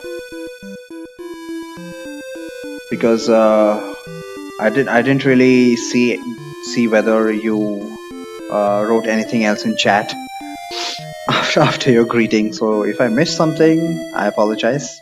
But last time there was more chat activity than usual, so you'll have to forgive me for that. What was I doing? So yeah, I think for change I might need to cast Cure in battle, which I never do, and it's not recommended in Final Fantasy 2. But I think for the dual head encounters at least, that is a strat, that is something that needs to be done. Yep, so let's go in with that. Having protect on everyone just doesn't make sense to me. Lost soul. No ambush. Okay. So we are back to the stage where Asuna needs to be leveled up. Maria, what items does she have? Right. Maria needs some shield levels. Gain levels are a bonus, but yeah, she definitely needs shield levels at least. I'm debating double shields on her.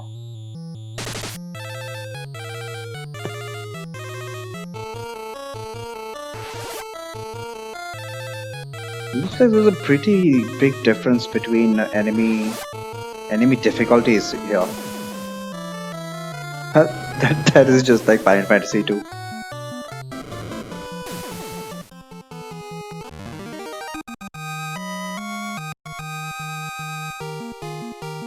Guy got magic power and intelligence. Yeah, that is the ideal situation. Hang on, let me just make a note.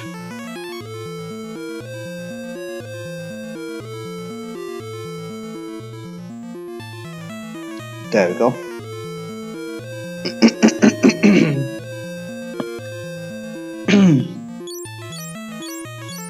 So there must be some pretty ridiculously low requirements to get MP up. That's nice. So he has 2 magic power now. Yeah, Maria got hit, but I think we are fine unless we run into dual heads. We can only run into dual heads on the bottom floors. Gotta pick up all the chests again. So this is nice, this is nice. This is what I was looking for. So as punishment for just taking it easy... No. Well, unintentionally select cancel, but whatever.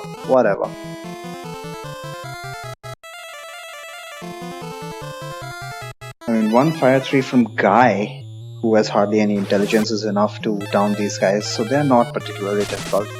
Anything which has a fire weakness I think we can handle. But even otherwise, doesn't seem like any of these guys, any of the undead hit particularly hard. The dual heads, on the other hand, are the most dangerous encounter here. So, as I was saying, as punishment for just breezing through the game so far, I have run into an encounter in which I was killed. And that's how it should be. That's exactly how it should be. Just a single ghoul. I don't even want to waste my MP. But I will have to.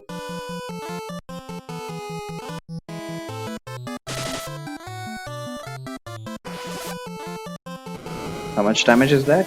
Over 1,000 damage. Seriously? Oh my god, what is the formula at play here? What is going on? What is going on with black magic? I'm really looking forward to the status spells now.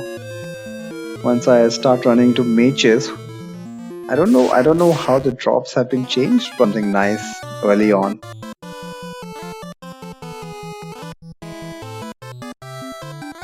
Is Fire 3 from Guy enough? Should be.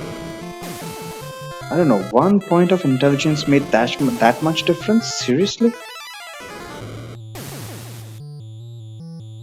I'm just going to be waiting. Do you have red mage in this game? No. Furian? They have no choice but to attack, and for that scenario, I'm just leveling up whatever weapons they can. But ideally, my intention is to have Maria on black magic all the time. She should never not be using black magic. Guy, because of his paltry MP, not to mention his crappy magic stat, which means that he doesn't even gain MP fast. He's going to run out of MP very quickly. Until he runs out of MP, I'm just going to use him to constantly spam magic. And once he runs out of MP, I'll bring him to the front row and start facilely attacking with him. So he's a red mage that way.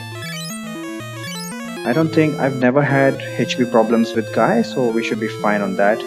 Hey, listen! Torio! How's it going? I'm really looking forward to the Breath of the Wild finale today. To know how weapon magic accuracy works. Weapon magic accuracy? Would Maria be fine with the spear? You mean weapon accuracy? Yeah, spears generally have pretty high accuracy, but I would say if you're...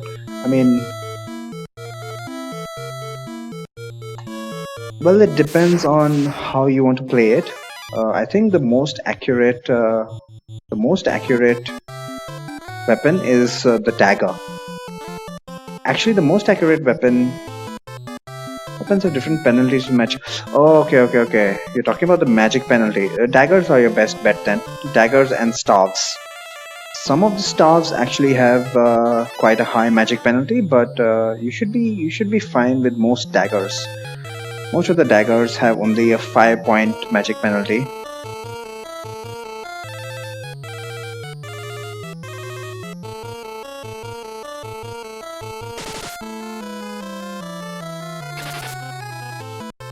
And you also get the added benefit of one of the daggers being very good for evasion as well, the main gouge.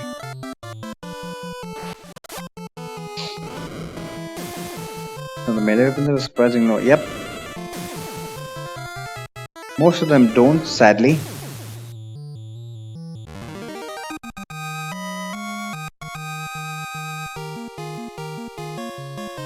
Guy got another MP up. Nice.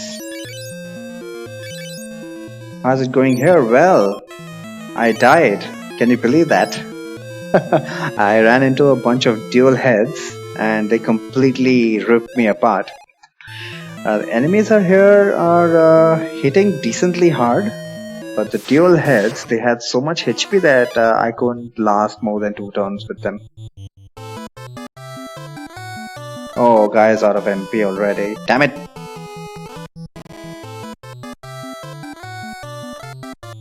Spears have a lower penalty than swords and axes.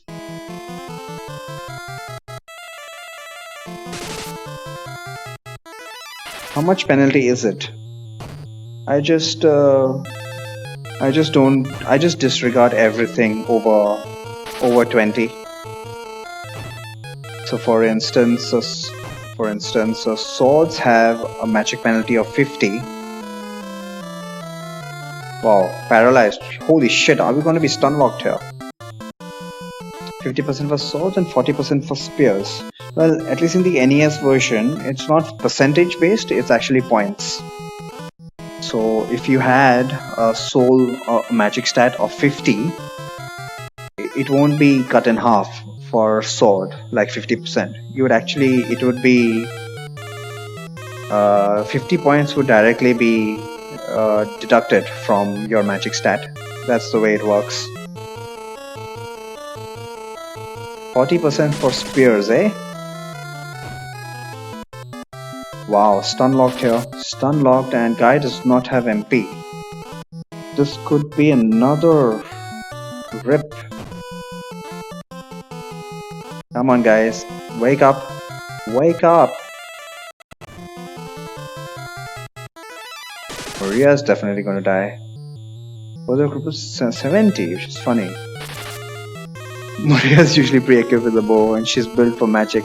Yeah, so what you're expected to do is switch out your bow into your item slot and then use magic. Which is what you can do with traditional weapons as well. The only problem is that once you unequip your weapons, you're left with only your base agility as your evasion. Stun locked, class 6 stun locked. So I'm paying here for not bringing guy to the front row. Might not have made a difference actually. Even he would have been stunned. Let's get rid of the zombie and Joseph can work on the lost soul. Oh no, hang on. That was a bad move. Why was Joseph missing? What the hell is going on here?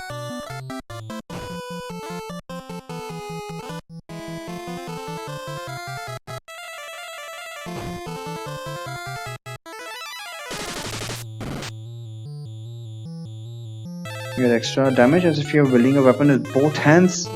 Yeah. That's not just this version, it's there in all versions. The way it works is that if you don't have anything equipped in your offhand, then more of your strength is used for calculating damage. So normally the damage is calculated based on strength divided by 4 plus weapon damage, the weapon strength.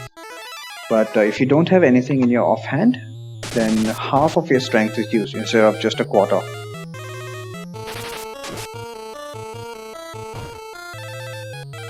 Wow, so this is a pretty bad situation.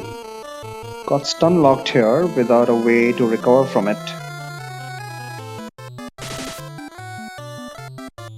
And for whatever reason, Joseph is just not able to hit properly. I need to check that out. I mean, he has level 7 in fist, for heaven's sake. Don't tell me the monsters have so much evasion. Barehanded accuracy is low. Probably not. Barehand is supposed to have the highest accuracy. Usually you just have a shield and dual wield. Yeah, that is generally the way to go. But in certain situations it does help out. Example, if you have a main gauche, you can have good evasion even without magic penalty if you don't have a shield in the offhand. So you can double hand a main gauche. Or a defender for that matter, but defender has a pretty steep magic penalty. Problem I have with not equipping anything in the offhand is that the character is not going to gain any experience for that. That's my main problem. So even I don't generally never do that. Everybody's dead here. Fantastic. Joseph, what is your problem? Yeah, that is his problem. Hit percentage of 732. How is that possible? Aren't bare fists supposed to be the most accurate weapons? So I guess they changed it in this version. So although bare fist, where's his damage? Attack of 56. So he has an attack of 56, but he'll hardly get any hits in. What the hell is wrong with the notes? The notes said that bare fists are the best weapons, the most powerful at least. So apparently they made an accuracy loss as well. Bare RNG, can't really call it RNG.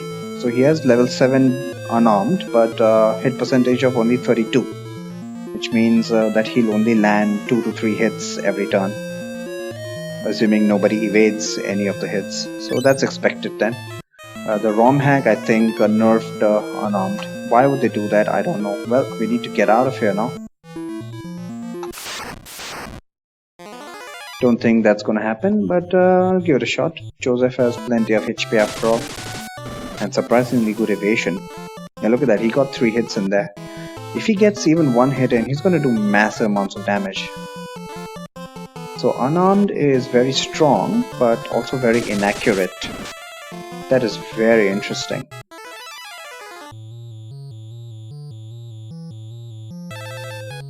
Look at him evading everything.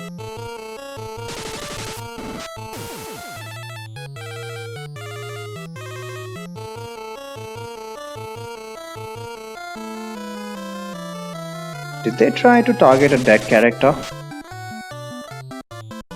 Goblin Joseph. Grenade Joseph blew up for 244 damage. Holy crap, dude. Alright, Joseph does not have any armor. I took all the armor off of him. Might not be a bad idea to give it back. Oh, I sold it off. Rip. Probably gonna die. Which floor is this? And let me also find out if I can run. I don't think they've changed the runnables. What's your evade? Damn it. Controller. Oh my god. Evade of 40%. So here's a 40% chance of running away from a runnable battle. I think that's better than sticking around and fighting all these mobs.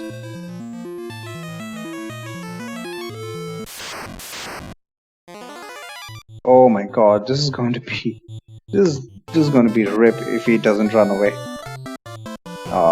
He's dead. Yeah, these guys are the ones I wiped to last time. So Ice Cave is proving to be quite a challenge here. Oh my god, fantastic. This is good. This is good. Wow. You dumbass!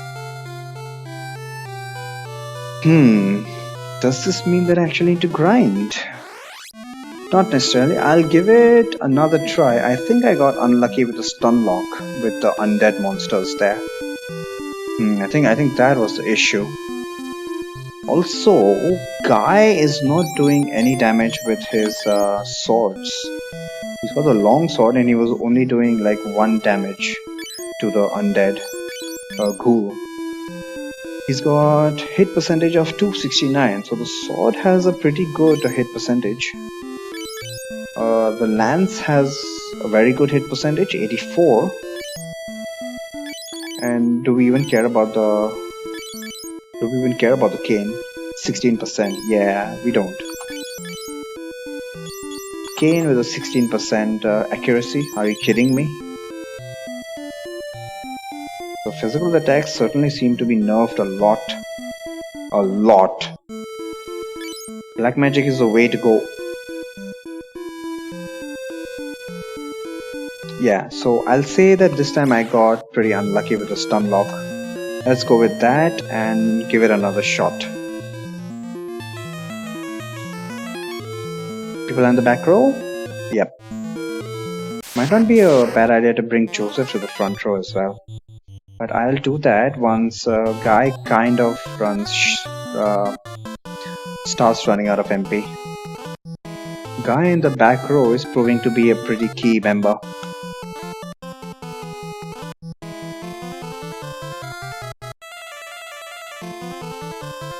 Should I waste fire on these guys? Why not? Why not? It's not like I have anything else to do. Actually, no. Now that I think about it, a better strategy would be to not waste Guy's MP on these things, or rather save him up for the undead encounters later on, where stun lock is possible, like we saw last time. That is probably a better strategy. Hopefully Friend gets some HP. Nope, just vitality. I'm looking for some HP. Firin has good vitality.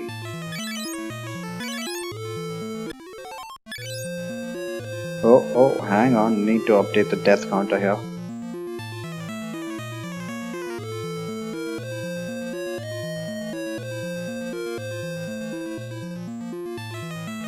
Anybody else needs healing? Not really. Yeah, so that's the strategy I'm gonna go with. Instead of using Guy's fire on trash mobs, I'll use Maria's fire. This is a perfect example.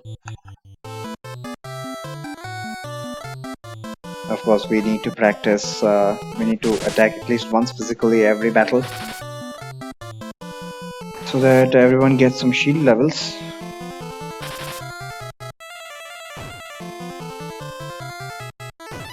And also it gives the monsters a chance to hit whoever they want, so that some of our guys can get HP ups.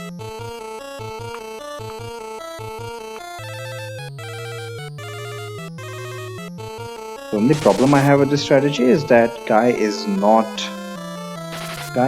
practicing his fire. He's not being red magey enough. But the game's getting difficult, guys, so I don't mind it. At some point in time, I will need to go out and grind. I'll need to spend some time grinding in the world map, and that will be a very new experience for me in Final Fantasy 2.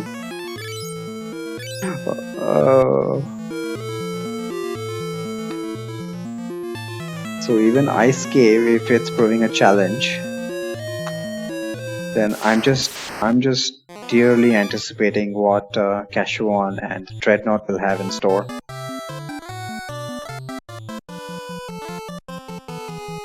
Can these guys paralyze? I don't think so. It's the ghouls that can paralyze.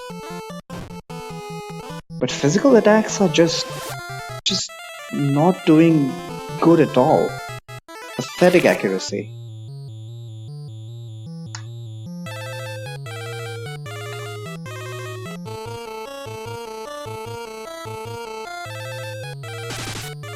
So they've nerfed physical attacks. Well, they haven't really nerfed physical attacks per se, but the weapon accuracy, by doing so, it means magic is the way to go. Magic is the way to go, at least until we get some better, much better weapons.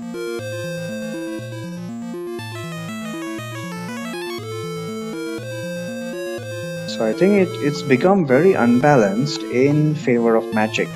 Or maybe it's just because I've not been trying out the other weapons. I'm playing this exactly like I would on the vanilla game.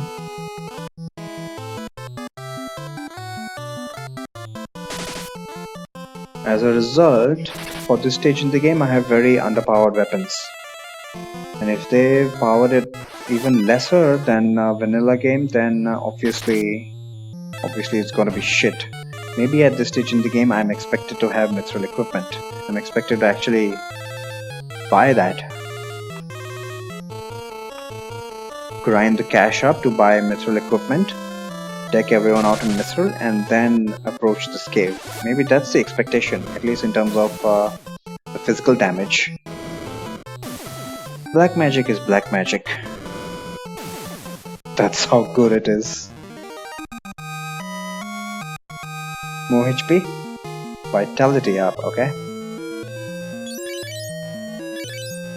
I'll take vitality up on Maria any day.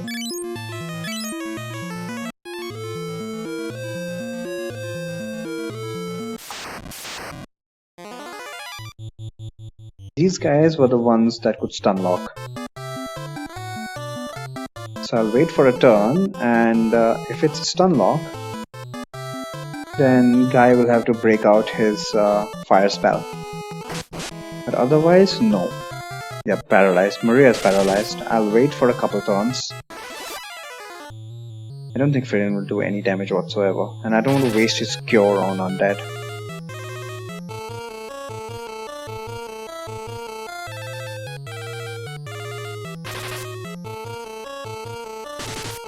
How much damage is Fredin gonna do?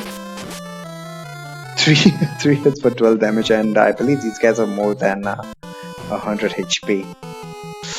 Okay, that's it. That's it. I am gonna break out the fire spell. Burn in hell, zombies. Oh, good. Hopefully, he'll get some HP. Fire 3 though. So I can only use this 4 more times.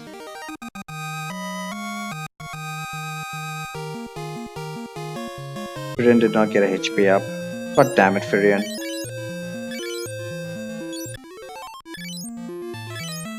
Are we good in terms of HP? I think we are. Let's continue on. It's the dual heads that are the worst encounters here.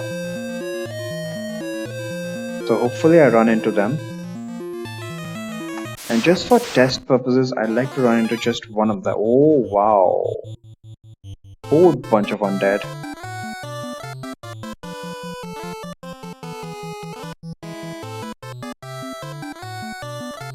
If Maria is not paralyzed in this time. Oh wait, I got a preemptive. Never mind. Yep, these guys are gonna die.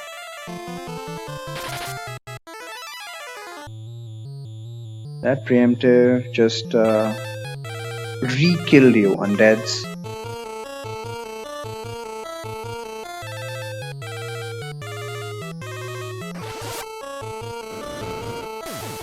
Re-die.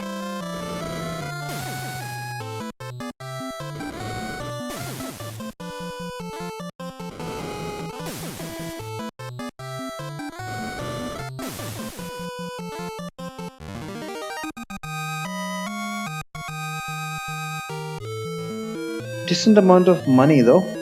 So I'm glad the undead took their money with them when they died.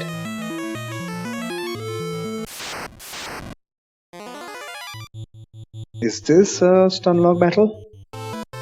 Probably is.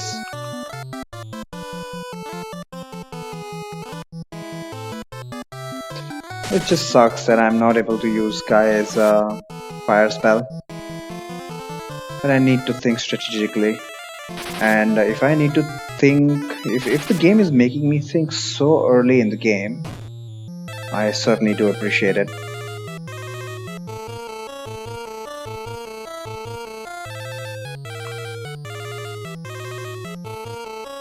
I mean, Ice Cave is supposed to be a joke. Not in this Romhack. So I suppose this is what they were talking about. The early game is pretty much a pushover, whether it was vanilla FF2 or the Romhack. But Ice Cave has stepped up the difficulty a little bit, which it doesn't do in the base game. Oh, Firion got HP up, yes. Problem with this cave is that you can't really escape out and save if you wanted to.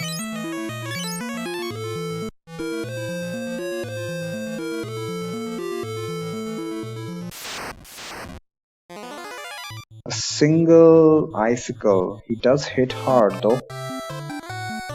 Firion is down to 18 MP. Do I want to stop using Asuna? Is the question here. Asuna is still level 1, right? Should I go all the way to... Well, it's only 1 MP after all. How bad could it possibly hurt?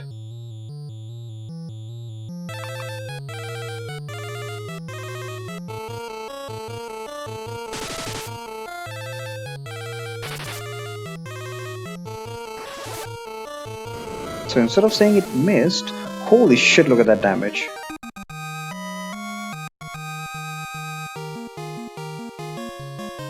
Nice, everybody got very good stats. Yeah, I'll need to start conserving Firion's MP. Asuna is 158 only. Oh, that is sad. But I need to stop practicing Asuna for now, even though it's only 1 MP. I need the healing. I definitely need the healing. Oh, look at this. Bullshit of an encounter. So many people, so many guys can attack.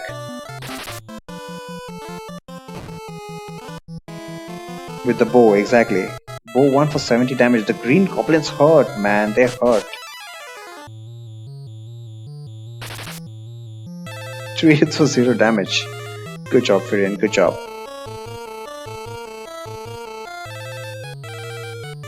Okay.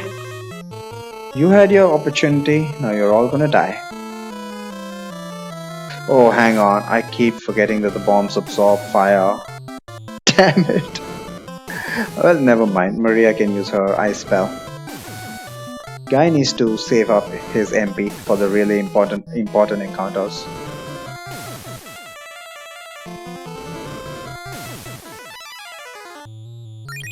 Look at that, I still can't get used to it. But apparently in the later Final Fantasies that's the way it is, so there we go.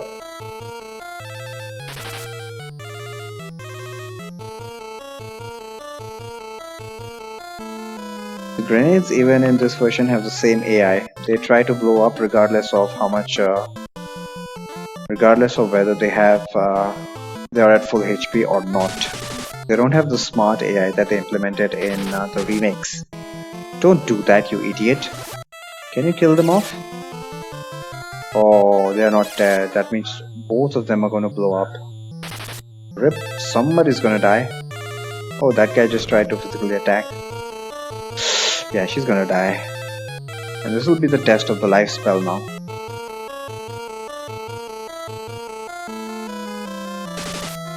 Blow up on Joseph, damn it, I don't care about him. Oh, nice. No, you just tried to physically attack, idiot. Why did Maria use ice? That is so weird.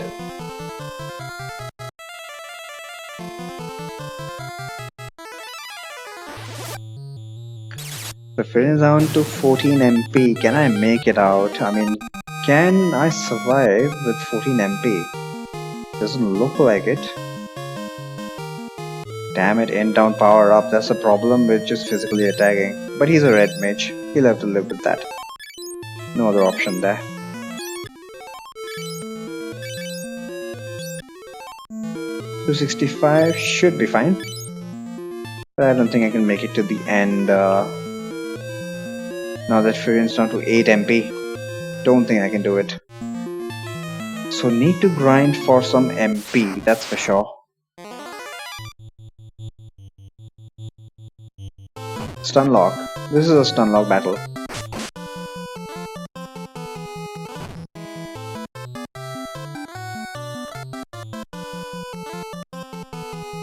I will give it a shot. Not even, I'm probably halfway in and Furion's almost out of MP. That tells me that either I need an ether or I don't think I had enough money for an ether. But definitely need more MP on Furion. Or stop practicing Asuna, either one of those. I don't want to go the former route. Furion does start with 40 MP, and if 40 MP is not enough for Ice Cave, it's certainly not going to be enough for the future dungeons. So that's definitely going to be one of the grind goals.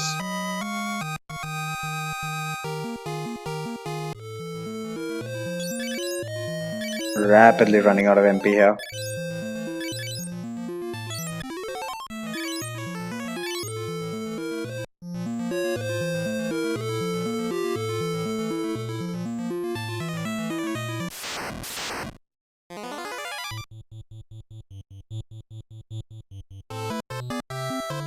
Of course, part of the reason is that I'm spending the first turn physically attacking with Maria. If I just wiped them, if I just blasted everything away with fire, I would probably not be in so much trouble because I wouldn't be taking as many hits. But of course, every battle you spend, you also want to. I also want Maria to get shield skills after all. So maybe I'll need to delegate that to outside dungeons only. That is very surprising.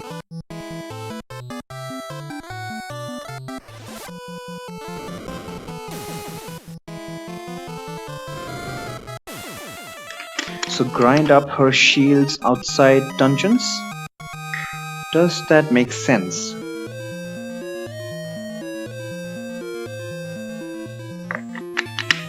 All of this is just so unnatural to me.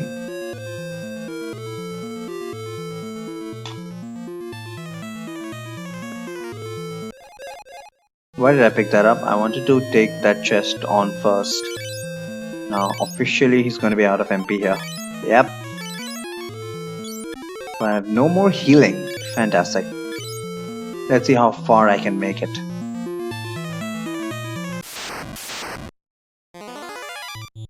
Not very far is the answer.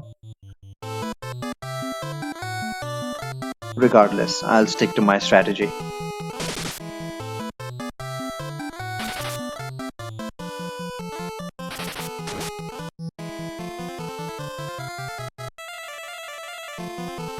So I need to attack the goblins with fire and the bombs with ice. As always. Wait, what? Okay, he hit guy, who cares?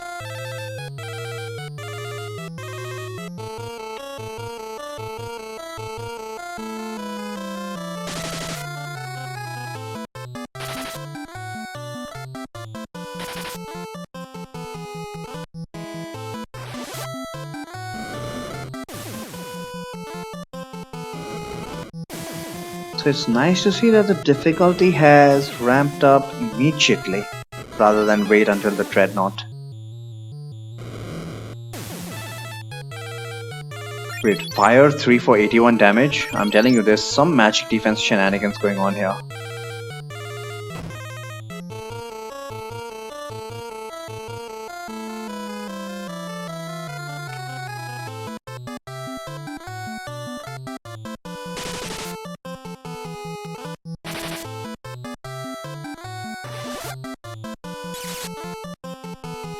Still not dead. Yeah, I forgot that they have more than 200 HP. I should have single targeted it. Oh man, there's going to be a lot of damage. Yikes. Yikes. And I have no healing.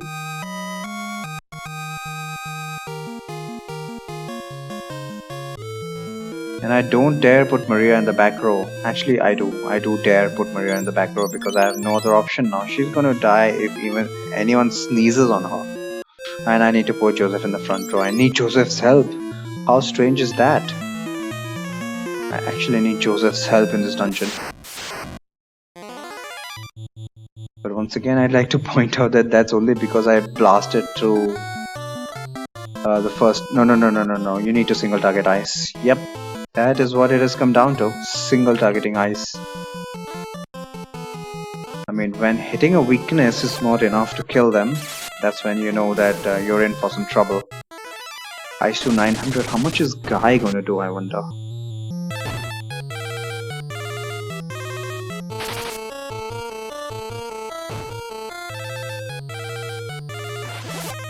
Oh my god, Guy is almost down. Ice 1 322 damage was enough to actually take that guy down. Nice.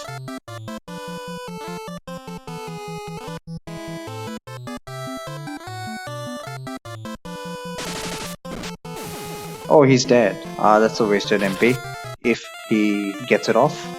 Come on, Maria, take it. Yeah, there we go. That should do it. Okay. Just trying to see how many battles, how far I can go before wiping, because that is inevitable.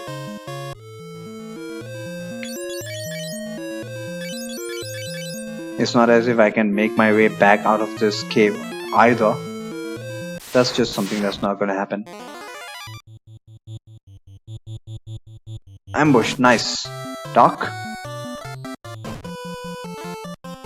Oh, he died.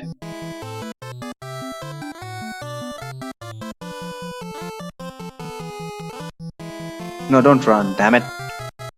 Actually, running doesn't seem like such a bad idea now, but nah, we're not gonna run. We're not gonna run.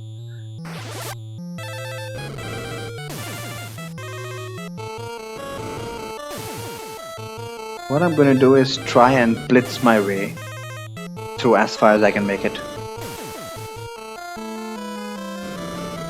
Actually, she has 32 MP. Can we make it out of the dungeon, I wonder? The benefit of getting out of the dungeon and saving is that whatever I have gained, I'll get to keep.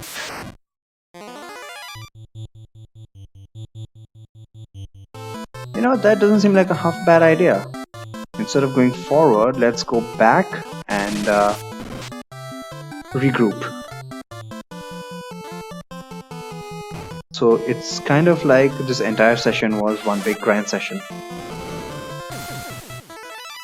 And therefore, I don't actually mind that Guy is the one that's dead because he has the most HP.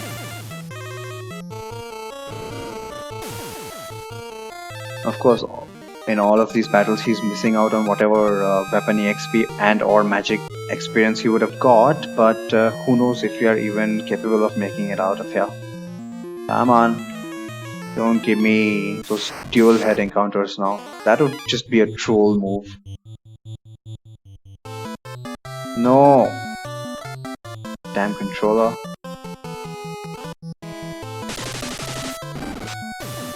Even run should fall under the select cancel trick.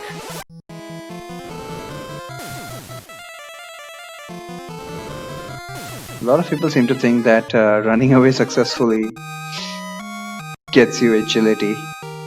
I just find that hilarious. But you know what, that should actually be a thing.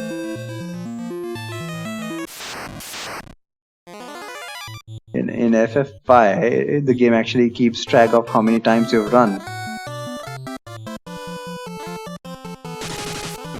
Maybe you run 10 times and the next battle you get a guaranteed agility boost. Maybe that's how it should be. The problem is initially you have such low agility that running is almost impossible. So how would that work? That would just be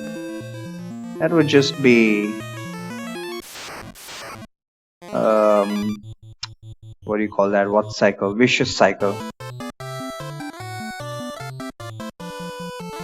You need to run successfully in order to increase your agility, but you need good agility to run successfully in the first place. It's just a loop that's never going to connect with itself.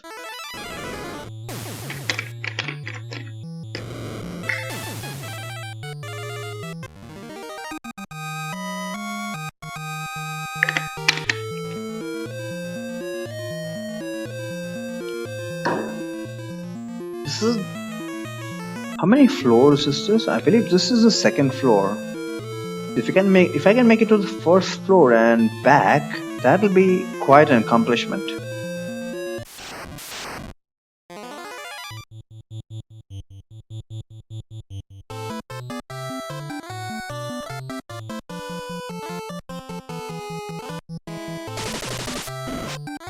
Joseph is consistently taking his turn first.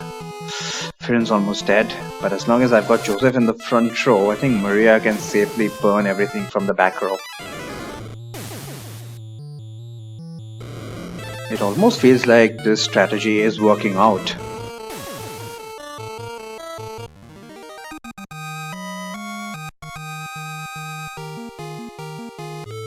And whatever stats I'm getting from this, they're just icing on the cake. Yeah. I've never gone back through Ice Cave. I don't even know the route.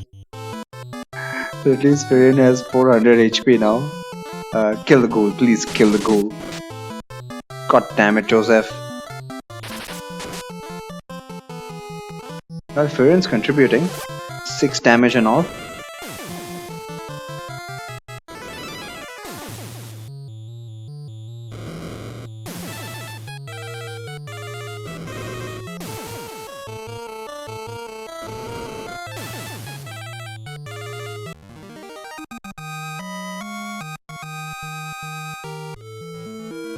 Come on, we've almost made it. I can't believe this is working. I thought I was dead in the water for sure.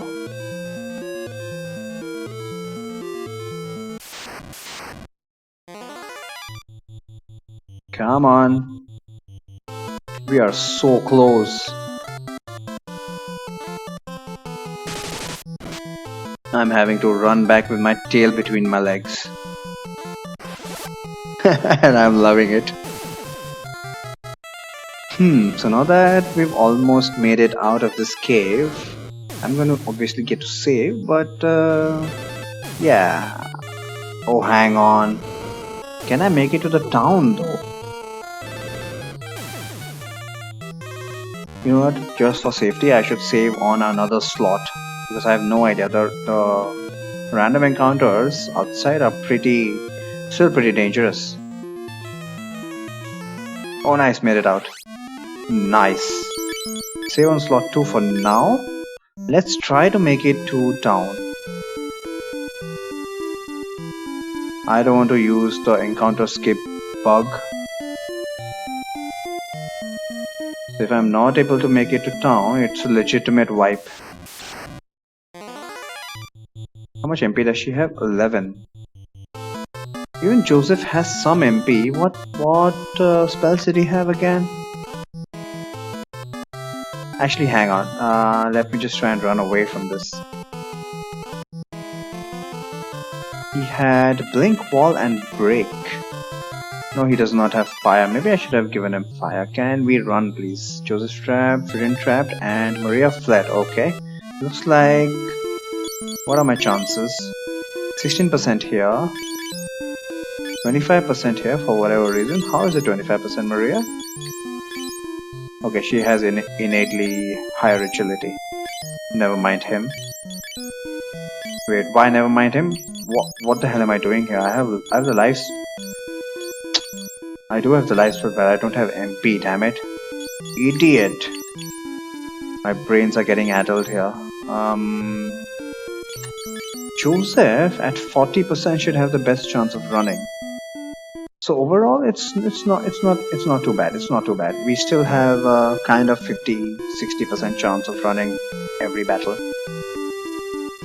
I think that's what I'm going to do now. I'm just gonna run. Oh god, these guys are pretty bad. So what I'm going to do is run with Furian, nuke him with Maria, and run with Joseph. Come on, yeah, there we go. His 40% evasion worked in my favor. Come on, need to make it to Salmando. Absolutely desperate here. This is how a blind FF2er feels. I think these guys were fine, weren't they?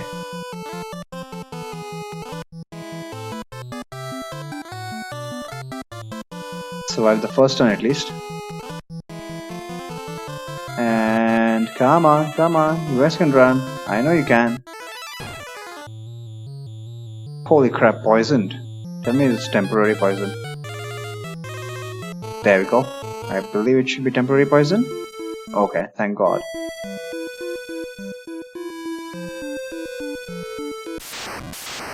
Damn it. That's a lot of enemies. You run, should probably just cast fire. Oh, he's dead.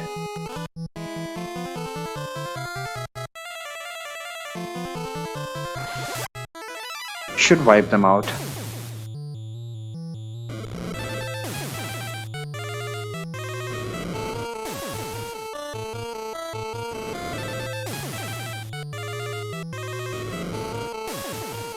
So I can use fire exactly 2 more times only.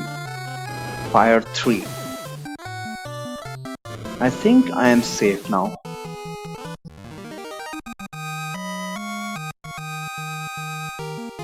Oh, someone actually dropped something. Antidote. Yep, I'll take that. I'll go ahead and save on slot 3 here. Just to save some encounters, any encounters that I get. Okay, made it to town. I can't believe this. Wow, this is scary stuff. Let's go revive everybody.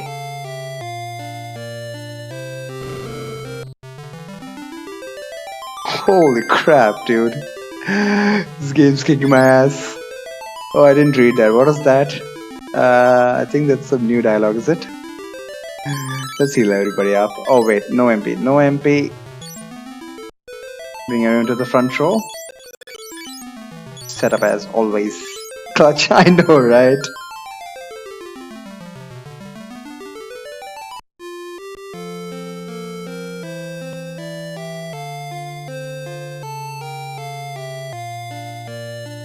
How much is it going to cost to heal now? This is going to cost an exorbitant amount. 483 gil. That, wow, an in stay here is costing me more than a spell book. Wow, wow. But at least I made it to town and I've got 2200 gil.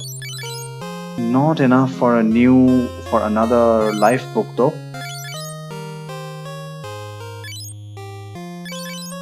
But at least I preserved all of my stats. So that's certainly something good that happened. Which means I can attack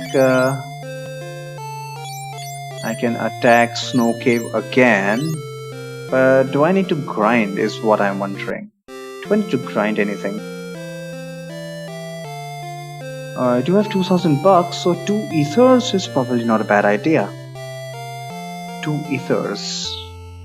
The options I have are whether I should grind for some MP so that I can have more cure, or should I buy ethers.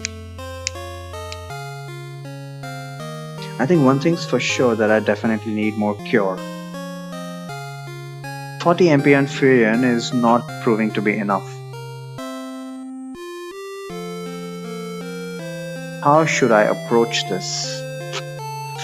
I'm in a dilemma here. I don't want to grind, obviously, so I'm kind of leaning towards the ether approach, but the problem is, for 1000 bucks, recovering 40 MP is kind of a waste. How much magic does he have? Can I grind for some MP? He only has magic power of 2, which means every MP up is going to be only 2 MP, which is sad. And he doesn't even have any high level spells that I can focus grind. God damn it.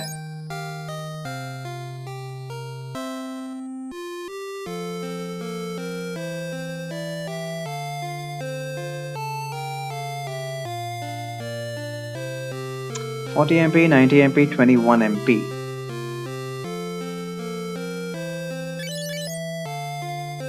Miria's almost at fire 4. Holy crap. But she's got 90 MP. She can probably survive the entire dungeon. Hey, you know what? Yeah. We'll buy a couple ethers and we'll use that to power up our healing.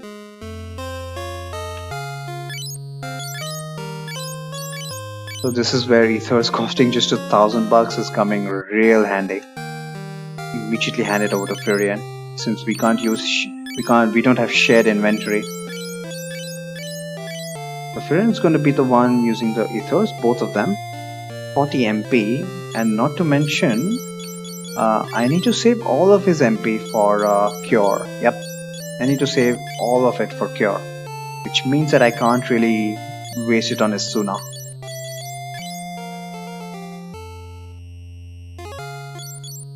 Anything else that I need to do? So monsters are hitting pretty hard, especially the dual heads. That's good for HP up though. That's good for HP up. And since I've got plenty of cures this time, I think I should be fine. I should be fine, and reality are proving to be vastly different here. So wow is all I can say. Okay, I'm gonna save it on slot 1, and I'm actually gonna call it a day here today. It seems like a good place to stop. Also, Thorio is live, so I'm definitely looking forward to Breath of the Wild finale today. Anyway, as always, thank you guys for hanging out, and I will see you next time. I will not be streaming on Friday, as I mentioned on Discord, but so there's going to be some FF5 action on Sunday. Anyway, goodbye, au revoir.